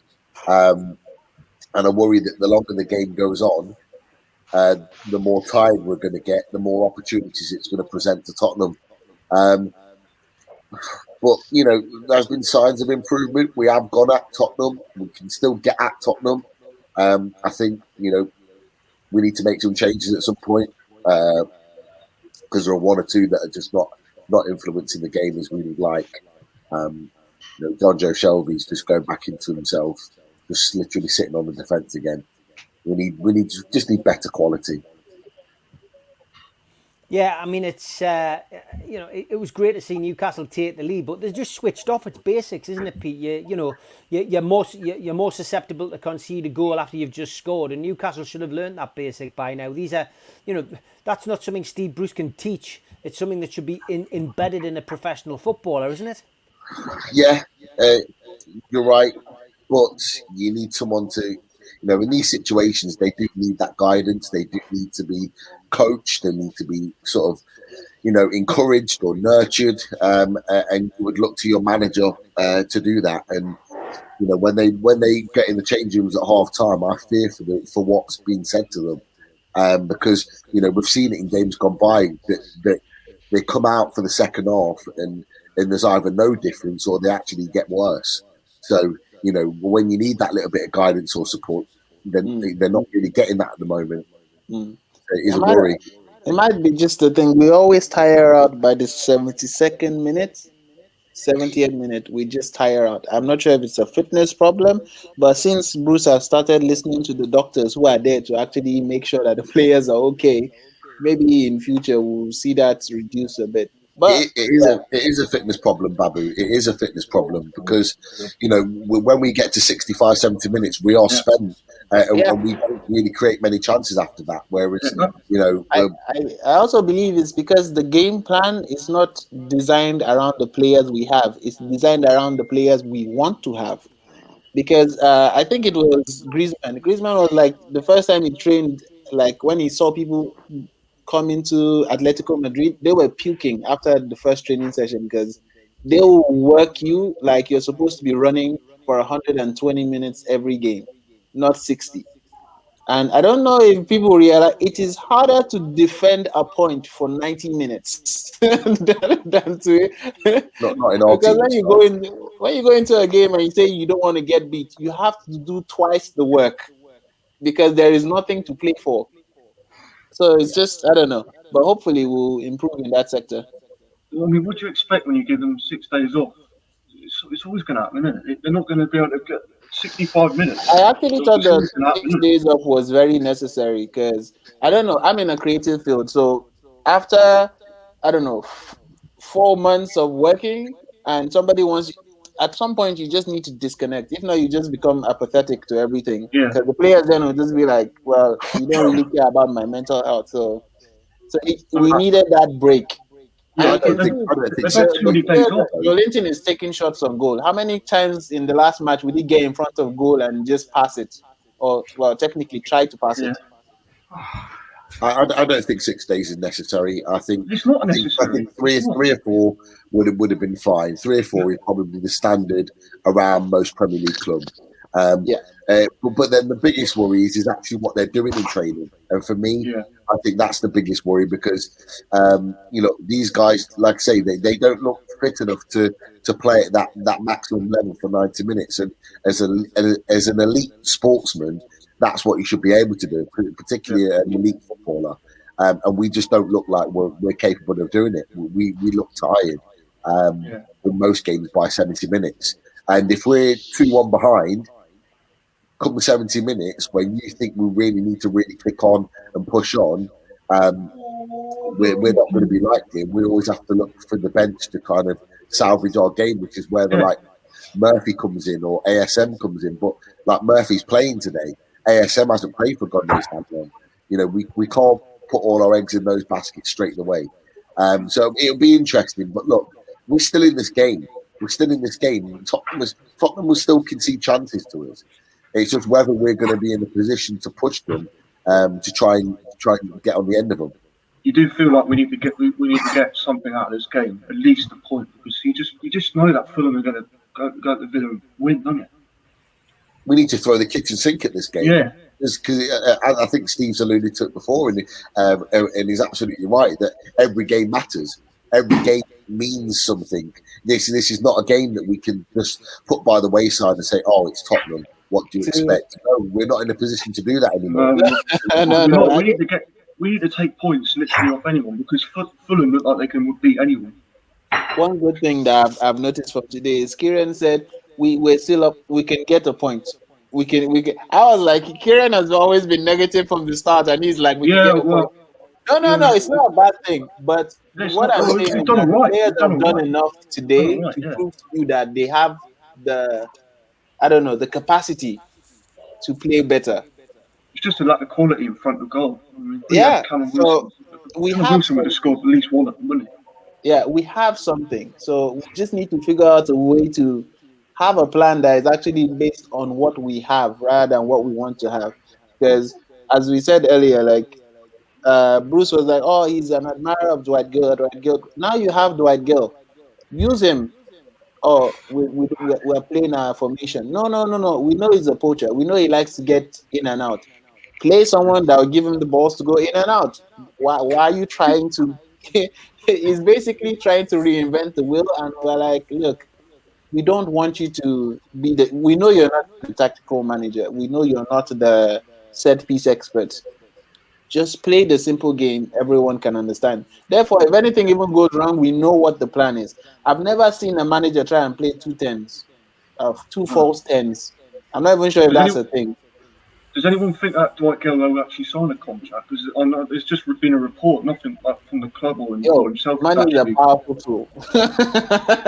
yeah. Money is a powerful tool. It Because he doesn't matter. didn't get Never a truer word spoken, Babbo. get on with the It doesn't manager. matter. Put me on the It bench. is hard. It is half time, and I did warn you at the start. We do go off on tangents, and because the game is now, is starting to pass us by, we do end up getting distracted. It is half time. Newcastle are 2-1 down. Took the lead through Joe Linton on 28 minutes, and then in the next 5 minutes conceded 2 Harry Kane goals to go 2-1 down. The game's not lost. Newcastle are in it. It hasn't been abysmal. A lot to learn though from our point of view. We need to start tightening up in the midfield. We need to get Shelvey off and put somebody with some energy on in the middle. And for me, we need to get a grip of the midfield. We're losing the battle in there.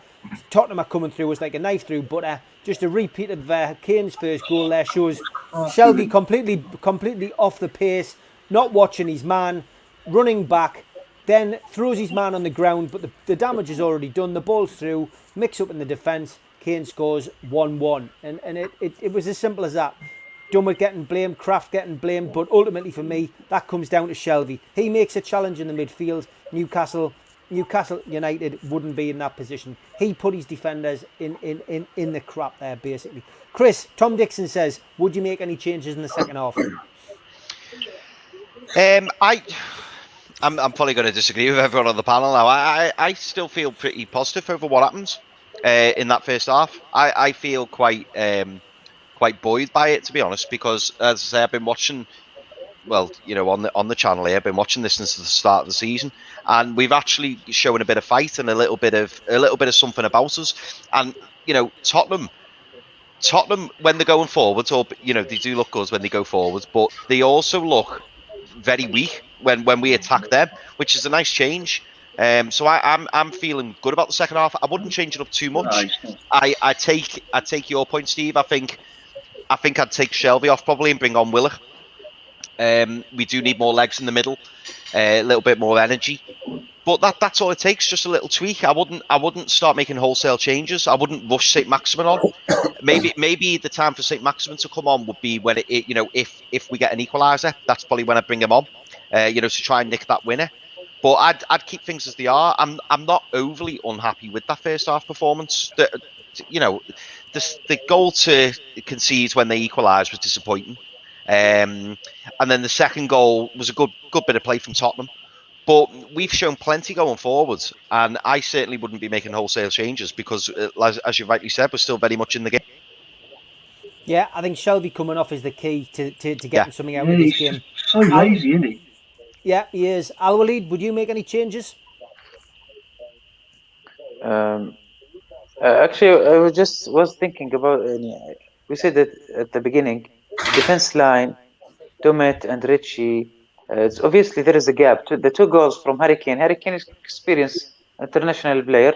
You notice the gap or the misunderstanding or the mischemistry between Dummett and Ritchie, and he take advantage of 2 goals.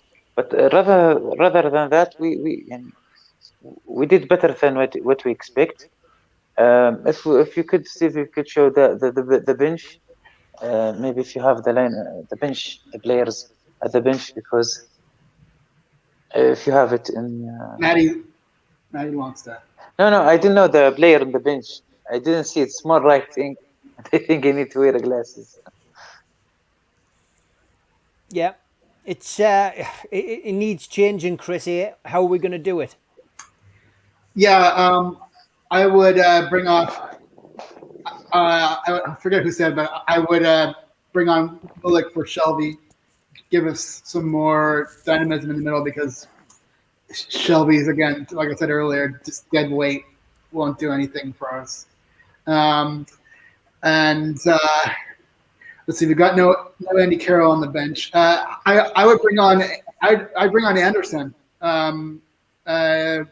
Not sure for who, but give the lad a chance. I mean, we certainly don't have a lot of scoring options there. Maybe he's, you know, I'm not gonna say like how much worse could he be than anyone else, but it's just if you're gonna put him on the bench, you might as well put him in the lineup.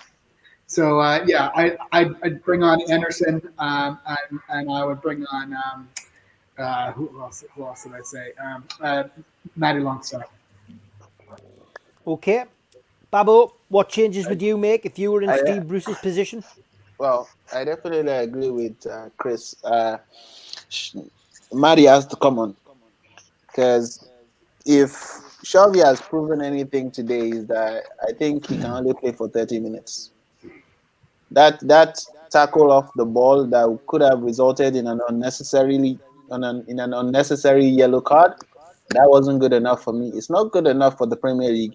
Even if you're playing 9-a-side in Hackney, that is not good enough because that's just unneeded. Like, a professional should never have to do that. If he had the ball, it would make sense. He didn't have the ball. That's just gambling. So Shelby needs to come off because he doesn't have the legs to play football. Maybe in the next couple of months, that's what he should work on, his fitness. Take off Shelby, bring on Matty Longstaff. Let the game go on for a bit. Let's say 78 minutes. I'll bring off Richie because I think Richie is going to be very important for the next game. Put on Elias. Let him get a run. If we're going to actually lose, don't let's destroy the confidence of the young man for no reason. Alan Saint-Maximin, put him on later in the game. I want to fit Willock in there, but I feel like taking out Longstaff will just cripple the team. So, yeah, Willock will just have to stay on the bench for now. Okay. Alwaleed's just asking in the chat, who have we got on the bench? Anderson's on the bench. We'll just give you a refresh, Alwaleed, just so everyone's got it. Darlow, Clark, Matty Longstaff, Alan Saint-Maximin, Lewis, Hendrick, Manquillo, Willock, and Anderson. So there you go. That's our substitutes on the bench. Holly, who would you bring on? Who would you change the game with today? I'm still very much in the same boat as Chris Hall. I still think that there's a chance we can easily go on and get 3 points from this game. Well, not easily, but I think we can get the 3 points. I'm still positive. We need to just keep the mentality. And I agree, I wouldn't make too many substitutions. I don't think we need to at this point. Probably the same as Chris. I would just bring on Willock for Shelby because we need legs in that midfield. And Shelby's probably been the worst player on the pitch today. So we need him off ASAP, and hopefully Willock can help bring us forward even more. And if we keep the right mentality, then fingers crossed we can get all 3 points. Okay, Kieran, your substitutions today, mate. Who would you take off? Yeah, I think Matty Longstaff should come on for Shelby. I'm honestly sick of Shelby now. He's so ponderous. Like, every time he gets the ball, all he wants to do is just kick the ball upfield, doesn't he? He doesn't want to get forward. Doesn't like to run. And also, I'd probably bring Anderson on as well because I think he's a good player. I'll bring him on. Okay, Pete. Any changes from you? So the goal. I think I think the first change needs to be Alice at maximum. He needs to come on to really inject something into the game, especially if we haven't scored by then. Sort of around the 70-minute mark, I would say the last 20 minutes of the game would be a great chance to bring him on. It's a difficult one because, you know, if you look at attacking options, there aren't really many, if I'm honest with you. You know, you've got likes of Alice at maximum, you've got Willock. That's kind of it. I agree with Kieran. I'd be looking to bring on Matty Longstaff for Shelby. Matty Longstaff's good on the ball. He can control the play, can keep the ball ticking over, but he'll also do a hell of a lot more running than John Joe Shelby. Willock's more of an attacking player, and we need someone that can do it both you know, in defence and getting forward. And Matty's proven to be able to get a goal as well. So you want as many goal scorers on the pitch as possible. So if I was going to be making any two changes, I certainly wouldn't make them at half time. But if I was going to be making them later on in the game, they'd be the two that I'd be looking at. Okay, Chris Hall. Yeah, same as everyone said, really, Steve. I think I wouldn't be making any changes immediately. I'd certainly try and, you know, start the second half how we started the first half, and remain throughout the first half. So for me, I wouldn't be making any changes immediately. The biggest one for me is probably Shelby off, but maybe on the 60 mark. And again, you know, I said Willock, but I would have no problem with Matty coming on either. I think Matty or Willock would work. And then, like I say, if we do manage to get that equaliser, don't rest on it. That's when you bring Maxi on and you try and push on and try and win that game. If it goes 3-1, I wouldn't even bring Maxi on. I'd just save him. Son's on for Tottenham. I was just going to say the good news is there is a change in the midfield. The bad news is it's Tottenham's. Yeah, Son's coming on. Yeah, but yeah, I think the big Newcastle have a chance, but it goes painfully wide. It's a corner. It's a corner, yeah. Allinson Maximin with a Almiron with a chance. Sorry, cutting in, hits it with his left foot. I don't think it was going in anyway. Good save by Lloris, actually. Goalkeeper saved it anyway. But as Kieran says, I don't think it was going in. It's a corner to Newcastle. We'll stay with this. Corner taken. Oh, come Still on. doesn't beat the first. Corners are shite. Corners are, yeah. No doubt about it. Look at this. They've gone all the way back from that. Back to the halfway line. Al-Walid, what changes would you make to change this game?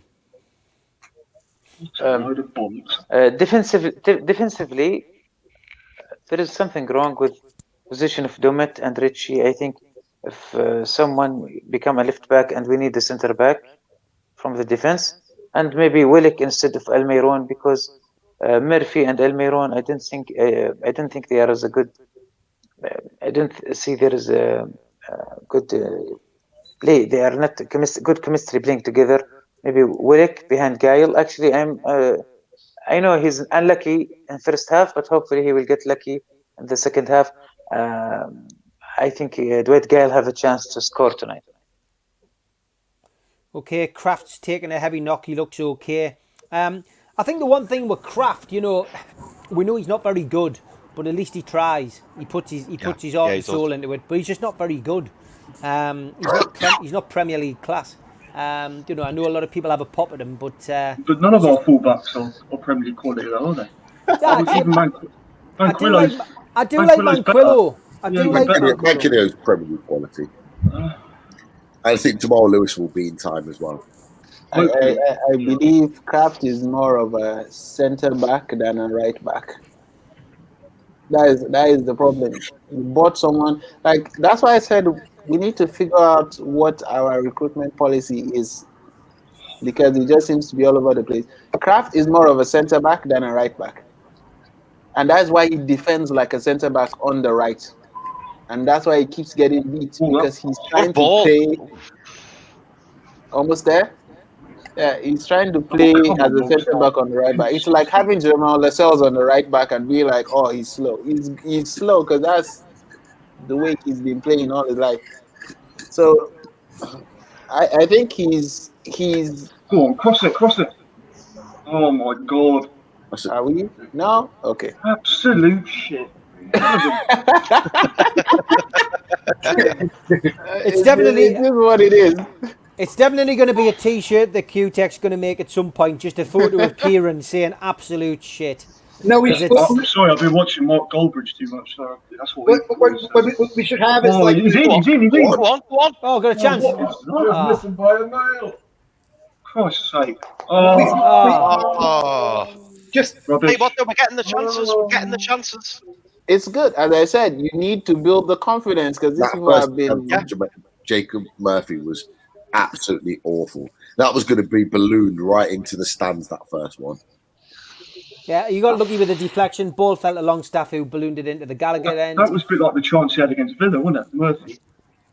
Yeah. Except it was on the other side. Who was His it? end product's not good enough. Jose doesn't look too happy either, mind. Newcastle are getting past the midfield, on occasions, and they're managing to get behind Tottenham and create chances. They're just not putting them away. Chris, here, you seem to have done one of your Annika Rice jobs. You've gone outside. yeah. Where are you?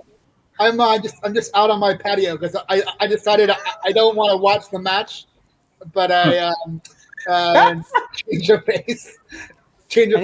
Put it up. Any chance of seeing what your views like, Chris? Just for everyone watching at home.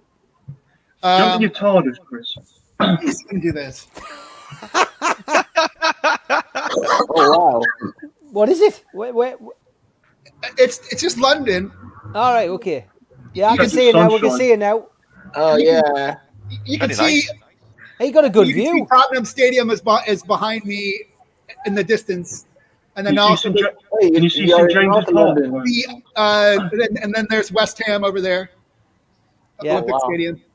On a clear day, uh, London is You amazing. can see the whole But yeah, London. no, I wanted to say that just like Sky and BT offer the option of like the in-stadium audio or like the enhanced Okay. audio, our channel should have like a Kieran only option so you can just hear his utterances like throughout the match. Commentary Or by if you Kieran. If you want to listen to the rest of the lads, you can have the full How audio. poor is Sean Longstaff? Yeah, to hear the Kieran monologue throughout would be pretty amazing. I As long love as we it. get- as long as we can get a picture of a TARDIS for Chris, I'm all for it.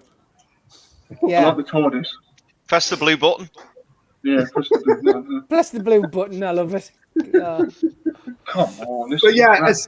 as far as the match, I'm not as optimistic of the lads saying that we can still pull out 3 points here. I did say two well draw at the beginning of the match, and so I'll stick with that and say that we saw the shot of scoring one more goal, but I don't see us scoring two. Okay.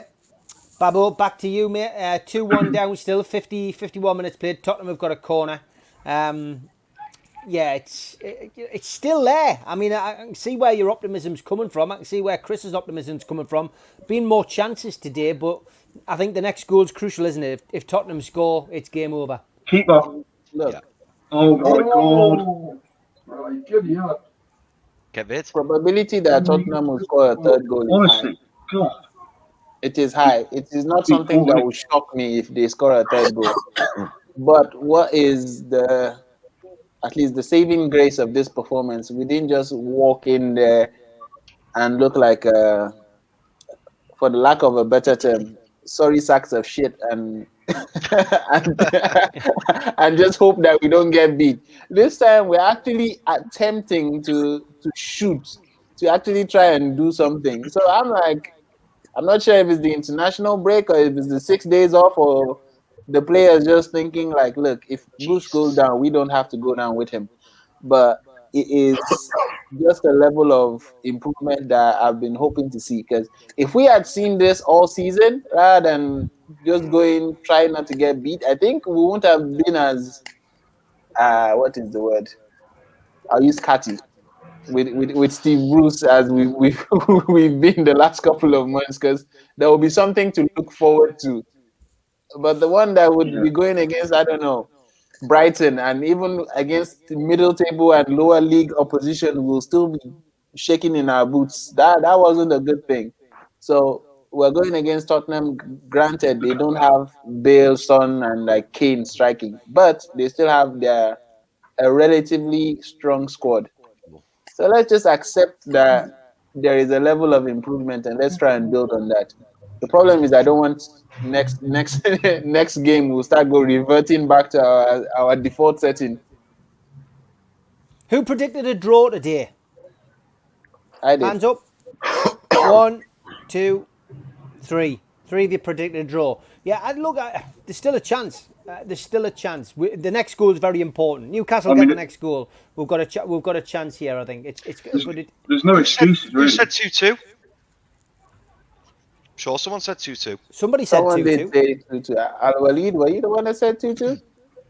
No, I think draw. I just said draw. That's all. Okay, you could have said 2-2. Very honest of you, Al-Walid. Holly, 53 minutes gone. Are we going to get a draw? Are we going to get anything out of this? Yeah, I think so. I'd like to think so. I'm going to keep the positivity unless Tottenham score, because if they score, I think that the game's done. But if we score the next goal, then we can get the draw or even go on to win it. Like I've said before, I'm being very positive today. It really does depend about who gets the most chances next. But it's just Tottenham seem to be in the box all the time, which is just very, very worrying. And it's just really, I just hope that we can score. We really, really need to get something out of this game because it'd be such a shame to lose it because we have had a real chance here. Only 6% possession in the Newcastle half, 69% midfield, 25% in the Tottenham half in the second half. So, yeah, look, Newcastle giving it a go. It's all you can ask for, Kieran. Even you can see that. They are giving it a go. Yeah, it's just a lack of quality, and we struggle to break teams down. That's my concern. I mean, you could play I think you could play the midnight in and score. I think on the counter attack, you get a set piece or a counter attack, then yeah, there's more of a chance, I think. But I just can't see how they're gonna. It's okay, especially Kieran. when we've got Shelby on the pitch, keep doing that as well. Yeah, it's funny because like we all do, we're all on the show, but we all interact with people on social media. You know, I've seen a few of you put stuff out. I put something out, of course, it causes controversy. People but it seems to be 50-50 with Shelby. Some people think he's had a great game today because he's putting a few World Cup balls in. I don't think Shelby's had a very good game today. It's my opinion.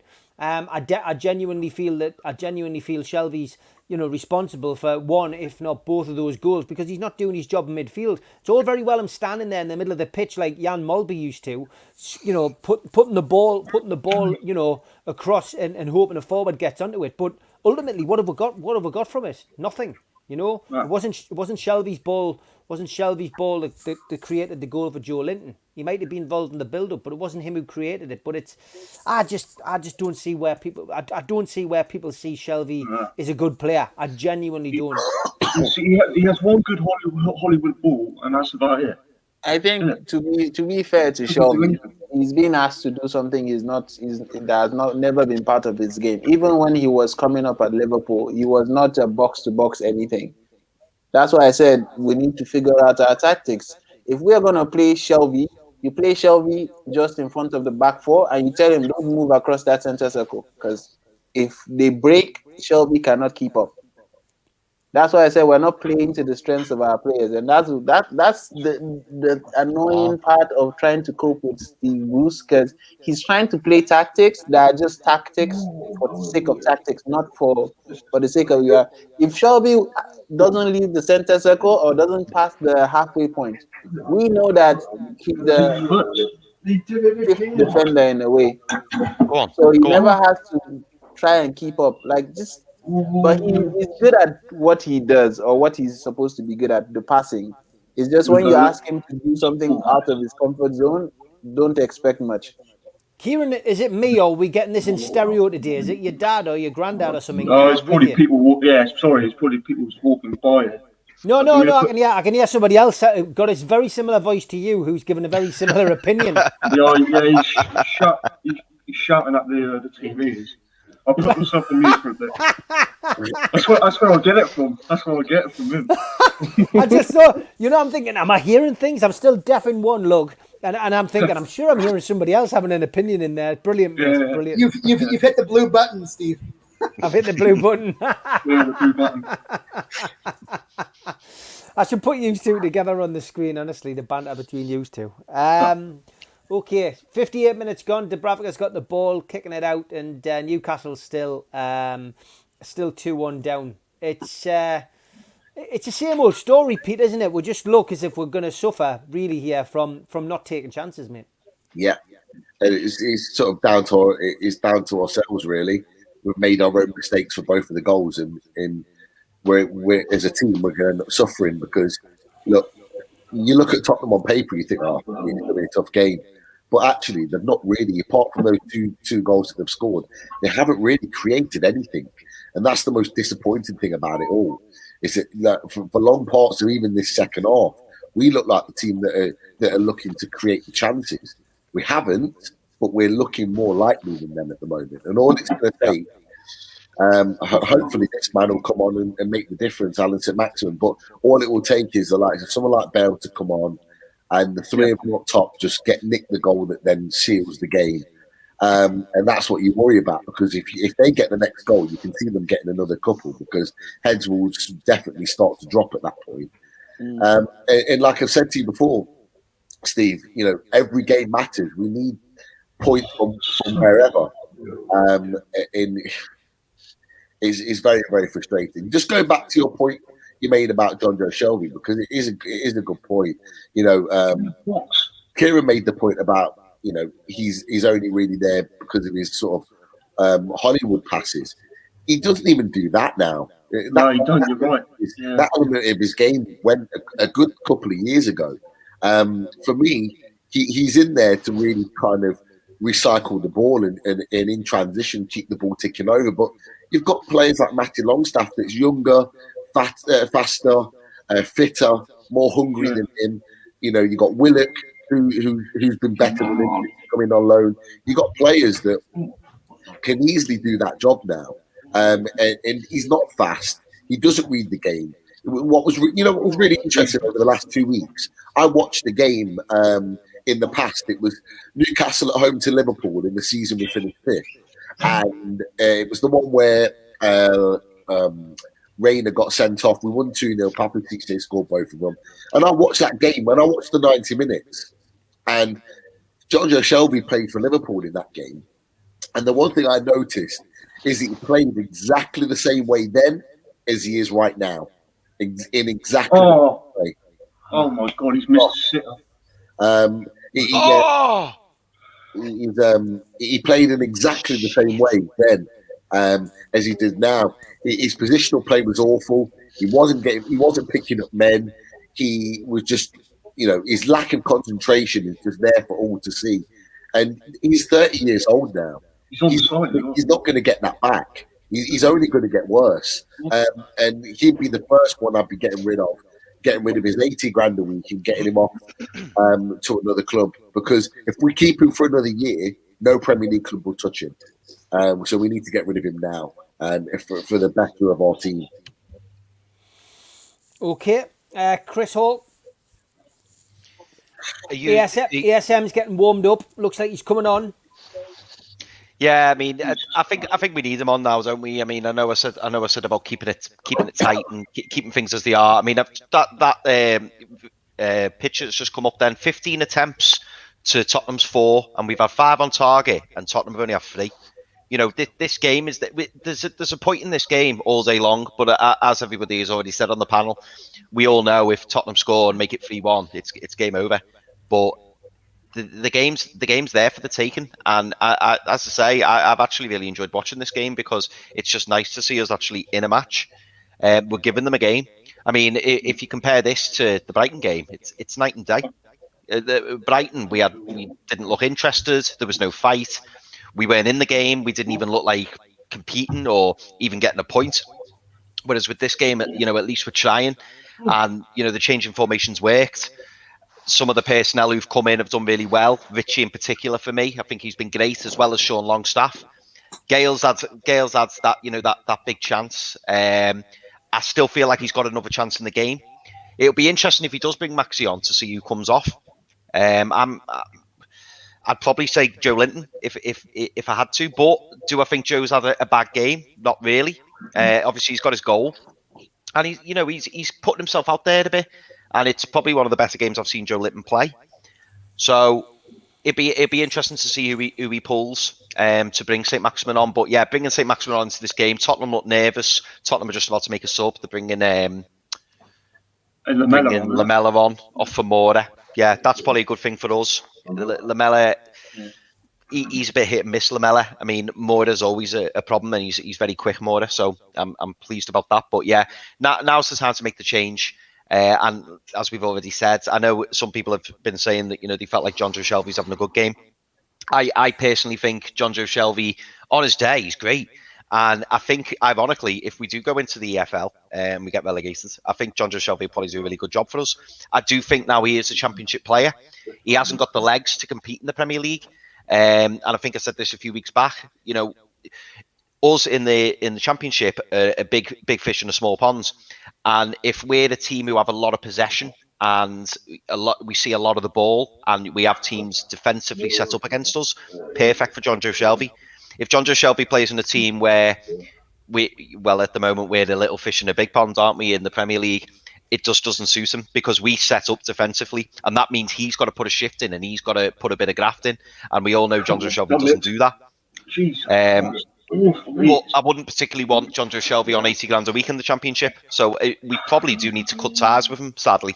Or maybe try and renegotiate a deal where he's on less wages, but I'm sure he won't do that because he's only recently signed his new deal on 75, 80 grand a week, so that probably won't happen.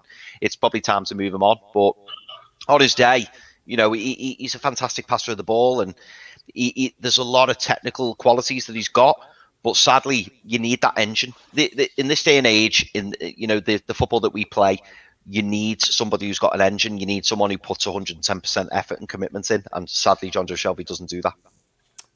Paul Dummett's just gone into the referee's notebook. Yellow card, deliberate foul.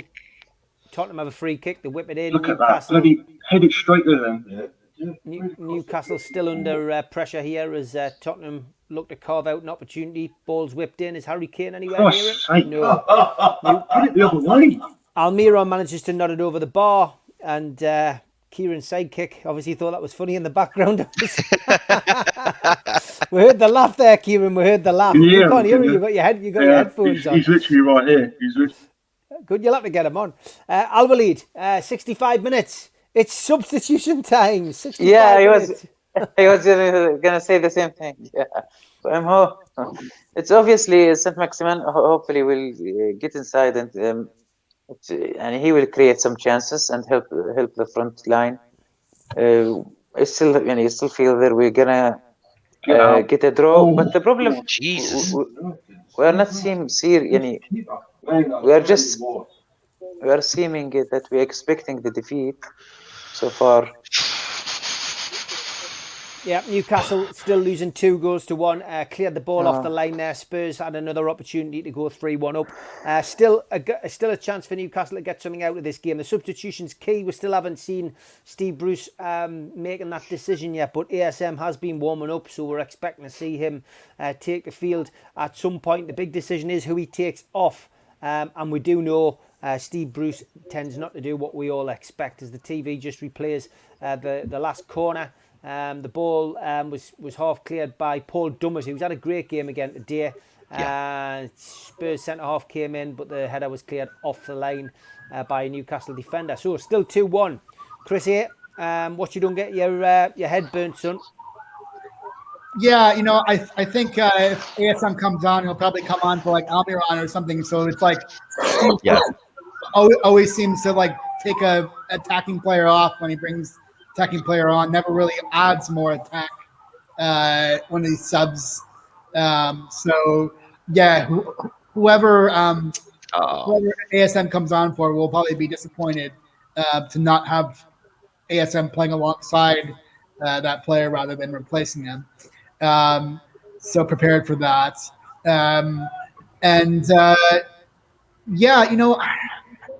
I don't understand.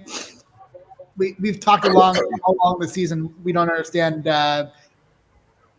what's gone wrong with the Longstaffs. What's the point of having Matty Longstaff, coaxing him back to the club, but then not playing him? So I'd be playing him, maybe not in this match, but if you're going to put him on the bench, that means that you're going to put him in. You should be prepared to put him in the squad. What's the point of facing him?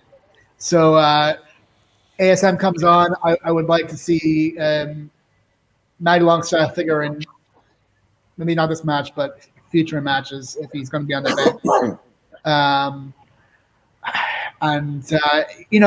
There's not really any sort of person that we should bring on that's going to like change the match besides ASM. So I just would look Here he comes. Yeah. Okay, here we go. Graham Jones giving some last-minute instructions on his iPad to ASM as he gets ready to come onto the pitch. Slightly later than Steve Bruce likes to make his substitutions. We're creeping into the 69th minute. Who's he going to bring? Who's he going to bring on? Quickly, let's go around the panel. Babbo, who's he going to bring off? Sorry, for ASM. One name. Gale.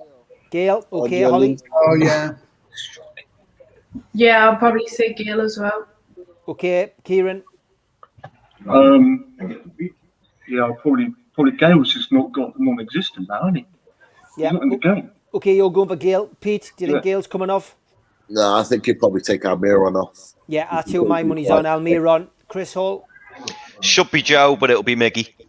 It'll be Miggy. Al-Walid, who do you think's going to come off? He can't cross it. Miggy. Almiron. You're going for it? Oh, What a sitter. Gotta finish that. Finish that. great touch. Brings it down, and then he puts it wide. It was a great touch. Hopefully that's his last touch. Yeah, I thought that as well. Here we go. That was a great touch. You've got to finish that. Great touch, and all he's got to do is get it on target. Oh, He panicked. He panicked. If that was Wilson, Yeah, here we go. composure. That's why I said he panicked. Gale. Dwight Gale, well done. Well done, those who guessed correctly. Dwight Gale goes off, absolute non-entity today.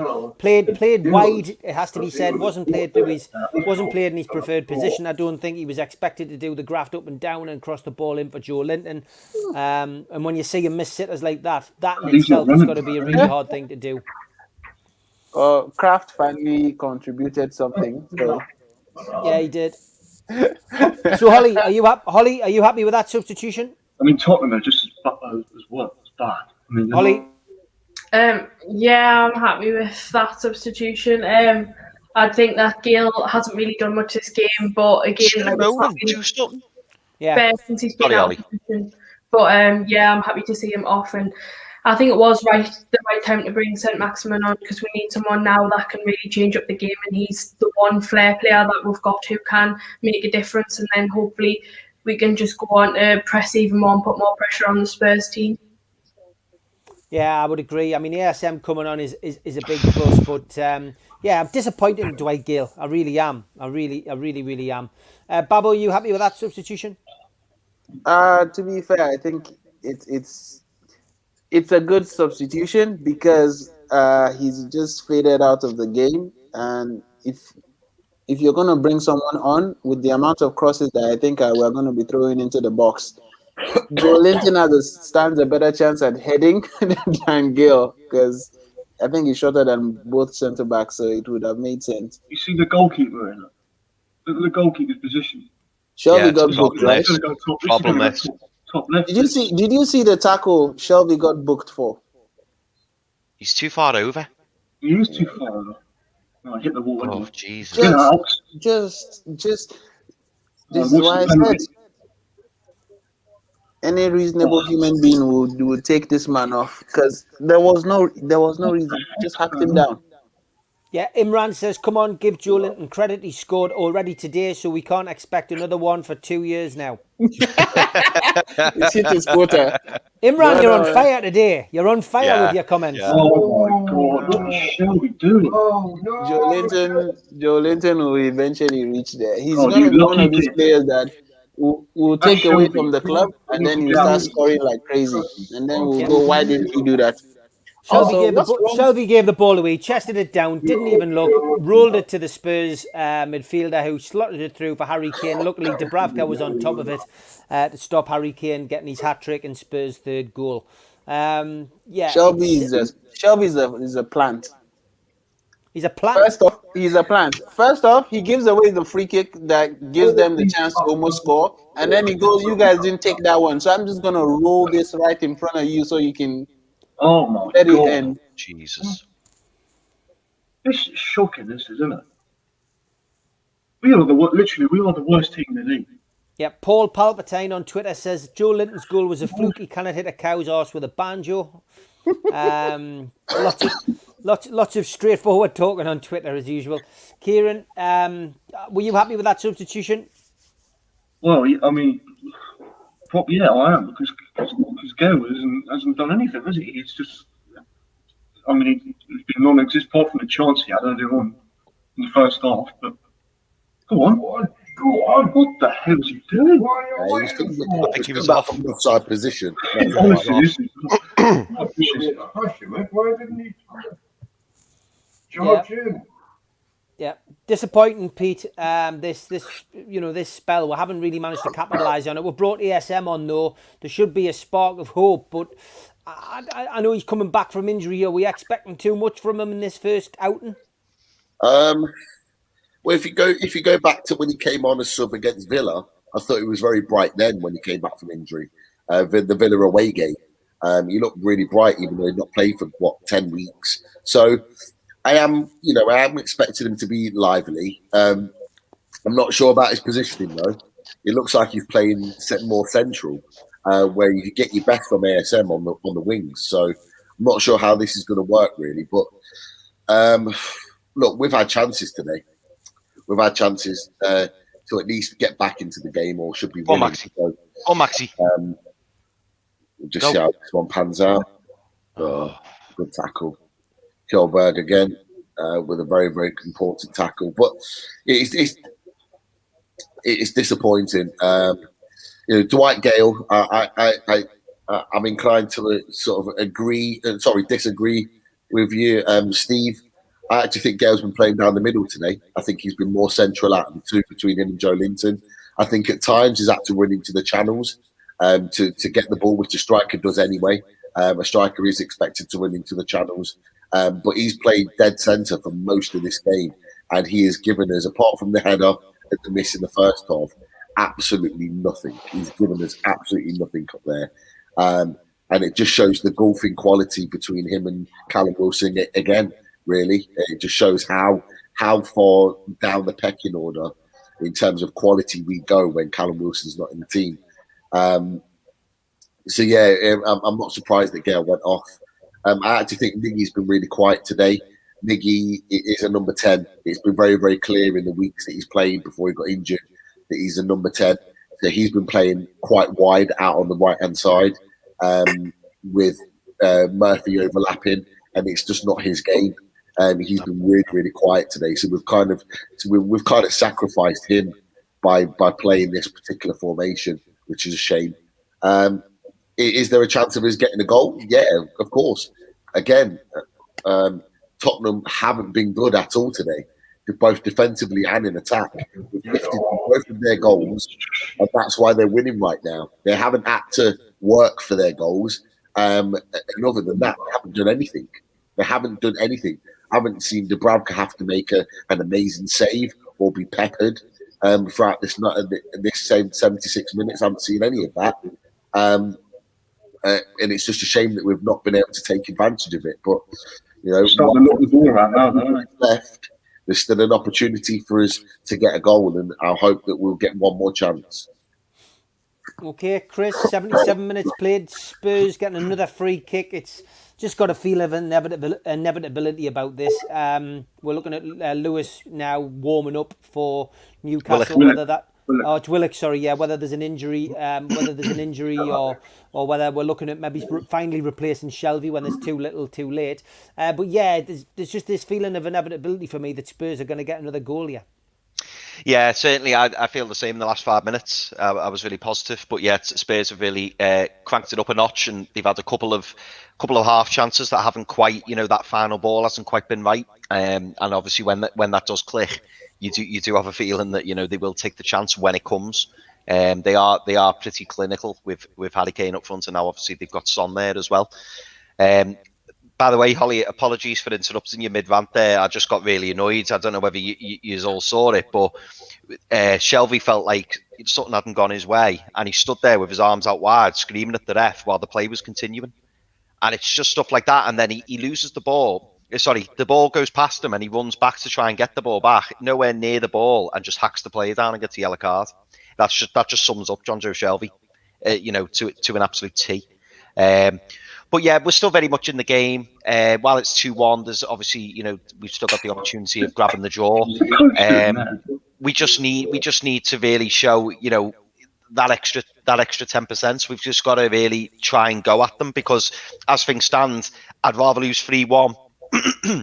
I'd rather lose 3-1 and have a go than lose 2-1 and just try and keep it tight. There's something there to be won in the game, and bringing Willock on, I think, is a good thing. We need them fresh legs, and we've got Maxi on now, so we need to utilise him. But yeah, let's see what the next 11-12 minutes bring. Sorry, but there's no way they're going to score here. Well, Willock's on for Emil Kraft now. That's a substitution made, so it's another attacking substitute. Let's just hope Willock's been told where to play. We know Steve Bruce has got a tendency not to know where players are going when he puts them on. Dave Harrison, sorry to hear your news, mate. Dave Harrison, of course, one of our regular friends in the in the chat, and also somebody who has popped onto the 5-minute rant on more than one occasion. Sorry to hear that you've lost a friend to suicide, mate. Hope everything's okay, mate. Very, very sorry to hear that. Al-Walid, 10 minutes to go. Can we get the goal to get that draw that you predicted at the start of the afternoon? Go on. Al-Walid, I think you must be doing a spenny. You're on silent. Sorry. I guess we are just get back to just winger, no center forward. We just let's hope Saint Maximin will do some of his magic, and let's pray for that drawing goal.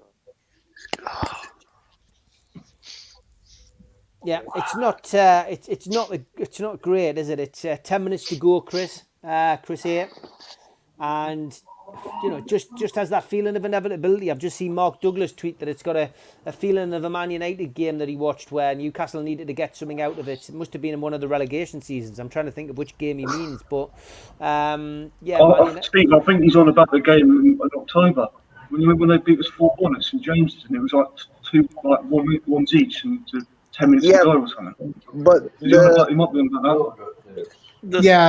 I feel like this match, I don't want to say it's been over for a while, but I felt like sort of not optimistic that there were sort of tinkerings or sort of things that Newcastle could do to sort of get back in it. Our poor finishing, like most of our matches, has really killed us. We could have been had a couple more goals across the line, but just couldn't get it done. I would sort of say, like, in the long run, this wasn't one of the matches where I was looking to get points from. It doesn't put us in a great position, but as long as we can stay we've got the game in hand. If we can stay the 2 points ahead of Fulham, this is not a disaster result for us, but it just puts more pressure on us for the next match. We've got to get a result at Burnley. Not just a result. We got to get three points at Burnley. So that's always how I looked at it. That I sort of saw a maximum of 3 or 4 points between these two matches, and looks like we'll go for 3 at Burnley. Another substitution. Murphy's off, and Javi Manquillo is on. So that's our 3 substitutions made. 8 minutes to go. Newcastle United still losing by 2 goals to 1 at home to Tottenham Hotspur. Thanks to our sponsors. for this month. Spider VPN have been with us the last couple of months. Big shout out to them. They help you with all your internet security. Also a big shout out to Geordie Riffs, premium guitar lessons for beginners and children, guitar repairs and service and recording studio. Follow them on www.geordieriffs.co.uk, Facebook Geordie Riffs Official, and Instagram at Geordie Riffs. Also a big shout out to John from qtechshop.co.uk, the makers of pool tables and snooker tables in Wallsend in Newcastle, and to John from Jab Signature, who puts together our posters and flyers. If you're a new visitor to the page, then please subscribe to the channel. Hit the Newcastle Legends badge in the bottom right hand corner. Click the thumb up to like the video and click share to share to all your social medias. And if you miss any of the programs, you can always catch up on your podcast provider on iTunes or on Spotify. Monday nights usually sees lady nights and the 5-minute rant, but because it's bank holiday and we all want a little bit more time off, we're going to do this tomorrow night. It's going to be a special panel. Alicia, Holly, me, Pete and Chris will be together to discuss the back end of the season. A little bit similar to what we did with Al Walid on his channel last night. Just looking at the next 8 games and seeing whether we feel that Newcastle United can get the points to survive and remain a Premier League team next season. So that's the final countdown at the slightly earlier time on Monday night, 4 o'clock till 5. Go back to the action. Tottenham are breaking now. It's 3 against 3. Ball's falling to Harry Kane. And he hit the post. Hit the post and it's gone out. Gone out for a goal kick. Harry Kane should have done better there. That was his best chance that he'd probably have for a hat-trick. And referee's got the yellow card in his hand. I'm not sure who that's to. Trying to block the counter, I think. It was Miggy. Oh, was it Miggy? I think you're right. Yeah, I think it was. Yeah, it was Almiron. Or at least maybe showing that he has the common sense to get a card when it's needed. Yeah. Early team news for, the team's been announced for Villa. There's no Jack Grealish again, which is obviously good news for Fulham. That game follows directly after this. Newcastle fans, of course, will be turning their attentions to that, hoping that Villa can do them a favour. Villa tend not to do Newcastle a favour. It's a goal! It's a goal! Come on! Joe Willis, let's go! Come on! Steve, we need to win this now. We got to win this game. I bet you they're going to start defending now. I bet you. We've got to win this game. Bruce doesn't have now. Who said 2-2? Who said 2-2? Chris, you did say it, Desmond 2-2. We've got to win this. Knock back from Joe Linton was superb. He nearly missed it, didn't he? Joe with the far post. Joe Linton with a knockback. I had a good feeling about Joe Linton. Great ball in by Matt Ritchie. Joe Linton with a knock across. Miggy Almiron with a header. And then Willock coming in. Steve Bruce looks very, very, very relieved. Well, the 5 minutes. Well in, He was about to start trying, but yes, he looks very. So Babbo, would we say that was a bit of managerial genius from Steve Bruce there? Substitutions, got the substitutions right. You're putting me in a difficult spot. You can say how comfortable I feel. I want to say yes, but Shelby is still on the pitch, and I feel like he's a moment of madness away from a red card. But let's give it to him. It's a good choice in management. But the person he brought off, no. They're backing off now. We say in America, a broken clock is still right twice a day. Yes, he's still right twice a day, but he's still broken in all kind of ways. No, but I don't understand. Not another foul. Why? You idiot. You controlling it. Shit. Sean Longstaff's not happy. He's accusing him of cheating. He's saying that's you. That. Gareth Bale's coming. Bale. They're going for the win now, aren't they? Oh, they know what they came for. They came for 3 points. I hope they do go for the win. Because the suspect at the back. I hope they do go for the win. The Samurai Warrior is coming on. It's okay. It's okay. We've proven that we can actually stand our ground when we can. So now I want to see the pundits say the play is turned enough. Because that's what always happens. It's the players aren't good enough. Bruce is doing well. He's doing his best. They just prove that the players that have been there are good enough. Oh, there's Bale with the free kick. For God's sake, please. Free kick to Tottenham outside the box. Please no. Someone This is- Gareth Bale's come on. Gareth Bale's come on to take the free kick. This is Bale. Someone should be on the post. If He always scores against us as well, and doesn't he? no one is on that post, Bruce should. Well, I suppose he's not going to quit. Terrible. It's a long Hey way guys, out. let's be 35. positive. Bill can You're talking Gaza in the semi-final at Wembley distance here. Yeah. This is Bale territory all day long.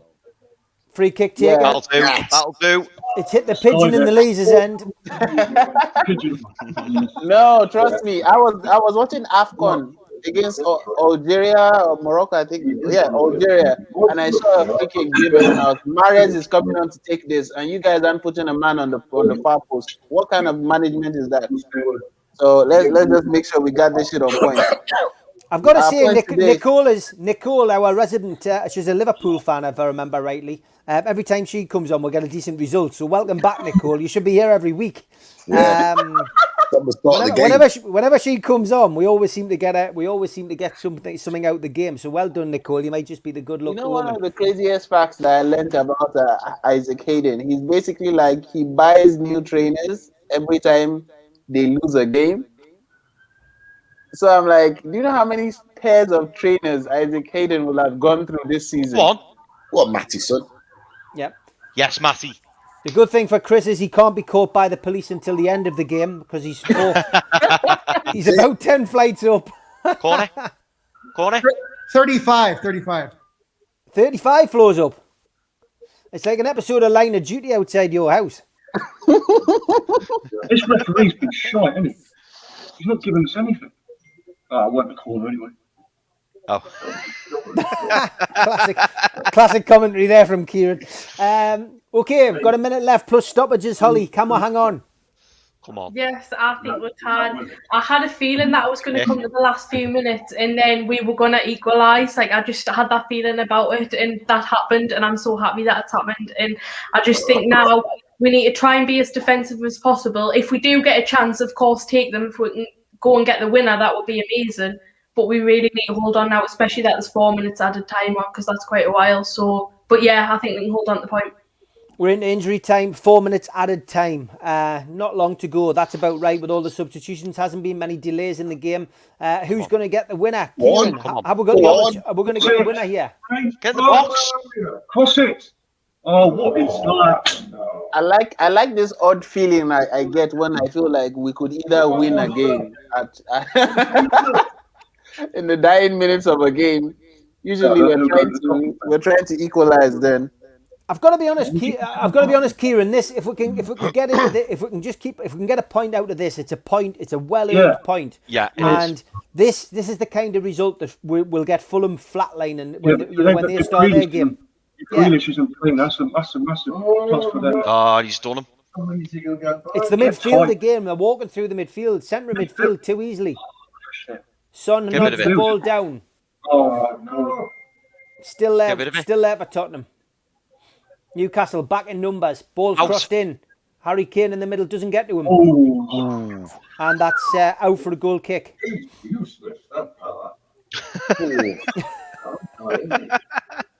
Some great commentary there from Kieran's Should get him dad. the commentator, shouldn't we? You should do, mate. Yeah.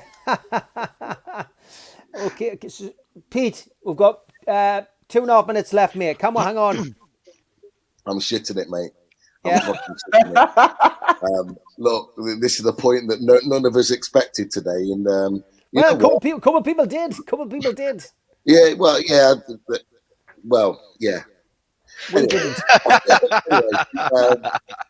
Like when we did the predictions or whatever, you just don't expect with Tottenham. You look at their front three, you just don't expect to get anything, and we're just so close now to nicking a valuable point. You think of the confidence and the morale boosting result this could be to galvanise our season. So we need this more than anything right now. people are saying about potentially winning the game. Just getting out of this game without losing could give us confidence. And you know what? At times we've played well. We've played well and we've matched Tottenham. So it'd be a shame for us to concede a late goal here, because I don't think Tottenham have been great. And I've said that throughout this game. I don't think they've played well at all. And it would be such a shame to lose this in the dying seconds. So hopefully we can hold on. All time. Lovely. That's just what we needed right now. Colin Wilson says he's one of me 9%. I did put a poll out earlier on. 9% of the people thought Newcastle would win. Well done, you, Colin. Well done.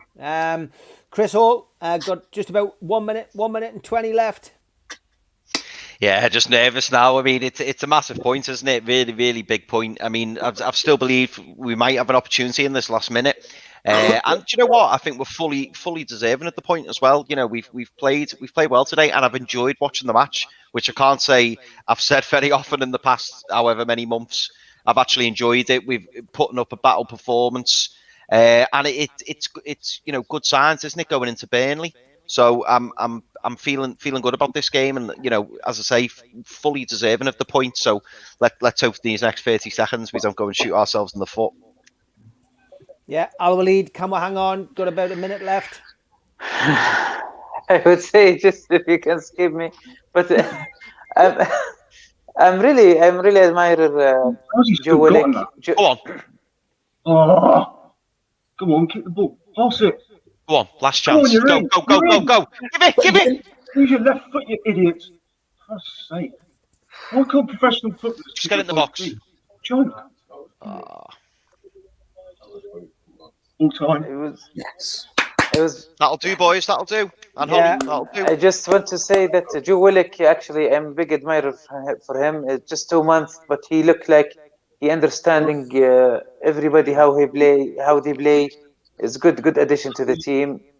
Not just because he scored the goal, but he seemed like he's an experienced player, and I think he's just 19 or 20 years old. Yeah, okay, we're going to go around the board. We're going to go to Pete first because he needs to get away. Just to give us your review of the game and your man of the match. First and foremost, I've really enjoyed it on the panel today. You know, I think the game's helped, but actually hearing everyone's views it's been nice after a couple of weeks off. It's been nice to be on the panel with everyone. So, yeah, I've really enjoyed it. So thanks to everyone, first and foremost. You know what? Massive point that. You know, like I say, we played well in long parts of the game today, and you know what, we asked for a response after that Brighton game. I feel that we got it today.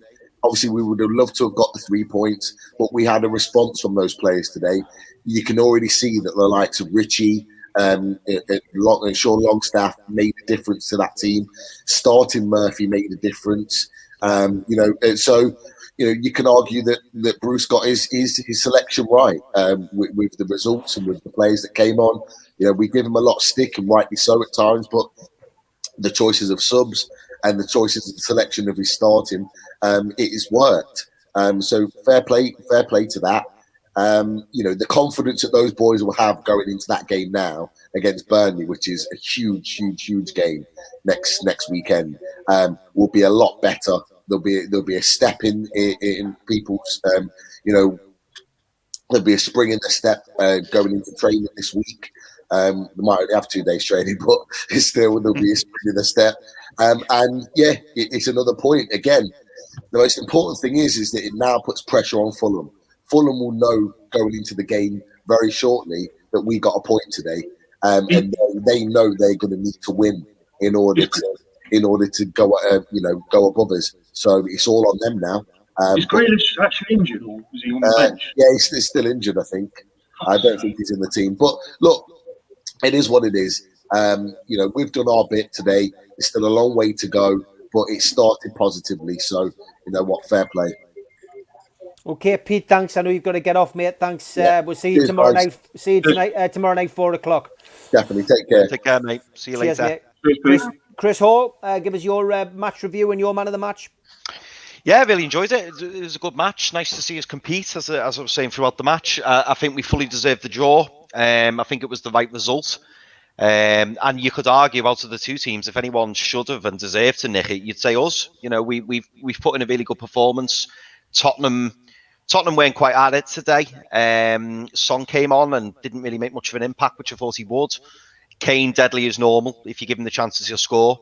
In terms of Newcastle, great to see Richie, Murphy in the team, as well as Sean Longstaff. But yeah, no, I'm really, really pleased, and I'm now really looking forward to the Burnley game, because hopefully we have more of the same. And I think if we perform like that against Burnley, who've just been 2-0 up against Southampton and lost 3-2, their heads are going to be down a little bit. It's a great opportunity for us next match, but it's another important point on the board, and it gives Fulham something to think about now. In terms of man of the match, it's a close one for me between Richie and Sean Longstaff, but I'm going to go Sean Longstaff because I think he had to be bang at it today, and I always feel sorry for anybody having to share the midfield with John Joe Shelby. So I'm gonna give it to Sean Longstaff because he ran his socks off today and really showed Bruce why he should have been in the team and why he deserves to stay in the team. Al Walid, give us your review and your man of the match. Okay, a man of the match. Sorry to say Joe Linton, because he scored a goal and assist a goal, so he deserved that. We have to be fair. And usually after FIFA days, I expect a draw because the international players, they are tired usually, and the other players, they get rested. So it's like some equalizer there. I expect a draw, as I said, and maybe we were thinking about Burnley game to saving Fraser. So let's hope the Villains, I think they called the Villains, Aston Villa to win tonight. And I'm happy with the point.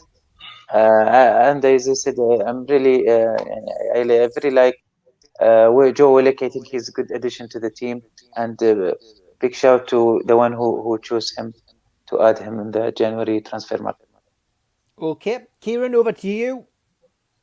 Yeah, take the point that there's still 2 wins in 20. It's not good enough, but we've got 3-point gap on Fulham. But let's hope, please to God that they don't beat Villa.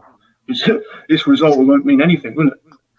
I believe their goal difference is better, so if they win, they go above us as well, isn't it? Yeah, correct. Right. Yeah, I think we're minus 20, they're minus 15. That's right. Yeah. So. And Grealish isn't on the bench, by the way, Kieran. So he's totally out of the squad.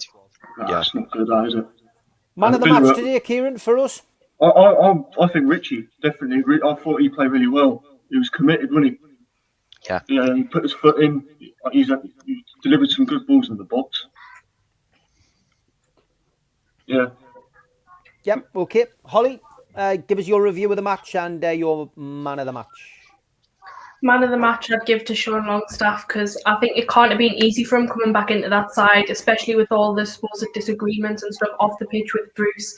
He's came into that side, he probably had a lot of pressure on him because he'll want to prove himself and try and stay in that team now, and I think he did a good job, so hats off to Sean, and I hope that he does stay in the team for the next few games if he keeps up with that performance.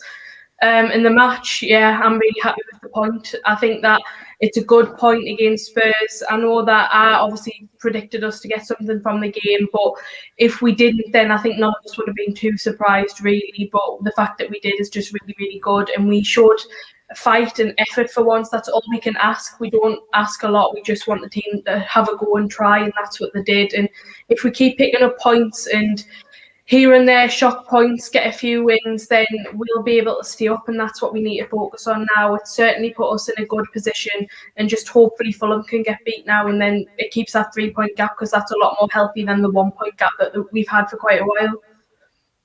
Yep, okay, good stuff. Babbo, your review of the game and your man of the match, please. Great game, great efforts. I'm glad we did not capitulate, because we passed the 65th minute. That was something good to see. Maybe it's the rest. I don't know. But my man of the match is Joe Linton. I said I had a good feeling about him today, and he did not prove me wrong. So we're just going to keep that energy going. But no, it's going to be good if we can have the same level of commitment and dedication and hard work in the Burnley game. Because I think people underestimate. Burnley has been in the Premier League for a very, very long time, and it's because they are very defensively sound. They might not play the prettiest football, but they know how to stay in the league.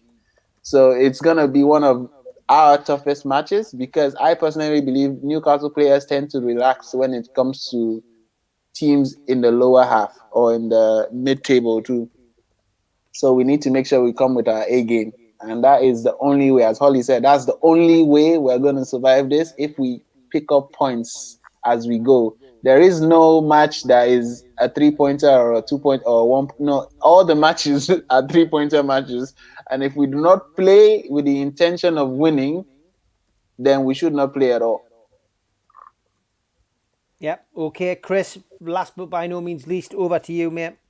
Thank you, Steve. So I did say 2-2, but I was probably the first one to sort of say that was too optimistic and say that the game was over already before the equalizer. So I'm glad to see the 2 points there. The lads deserved it. They put in a shift, and substitutions did pay off, despite Bruce not really having those down to a science and an art. Man of the match, I was tempted to say Joe Linton, but I'm going to echo somebody else and say that it's man of the match for me is Matt Ritchie. He's not a guy that often shows up on what he does, shows up on the stat sheet, on the score sheet, but he is really the true captain on the pitch. Should be there out there every match, and really puts in a shift and a half every match, and really is like the glue guy that keeps the squad together on the pitch. So fair play to Matt Ritchie, and he's my man of the match. Yeah, Matt Ritchie's mine, no doubt about it. I'm a big Matt Ritchie fan. Delighted to see him come back and prove the doubters wrong and prove Steve Bruce wrong. He should have been in the team a long, long time ago. You've got to keep him in for the next 8. Sutty's asking to have my views changed on Joe Linton. Just put a tweet out there, 100%. Look, if he plays like that for the next 8 games, he won't go far wrong and the team won't go far wrong. Got to agree with Babbo and a couple of others on the panel. Joe Linton today had a really good game. He scored a goal. He played a part in the other goal.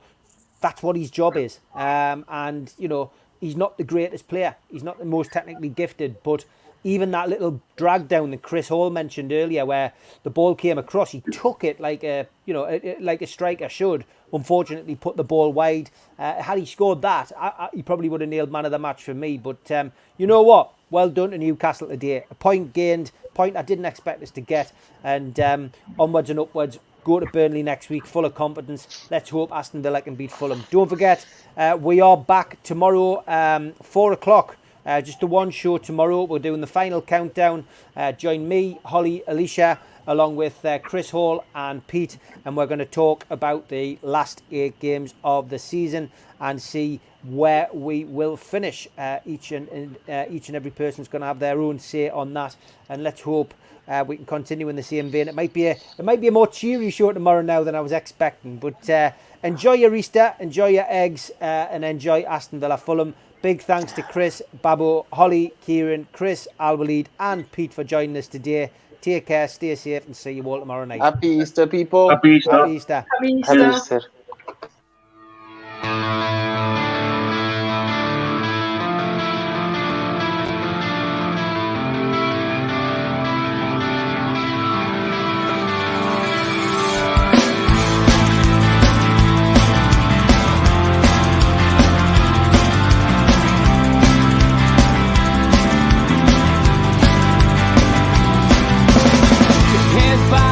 Critics attack. It feels like I've been talking to myself again. But it's the only way you're ever gonna learn. You look back and it's all in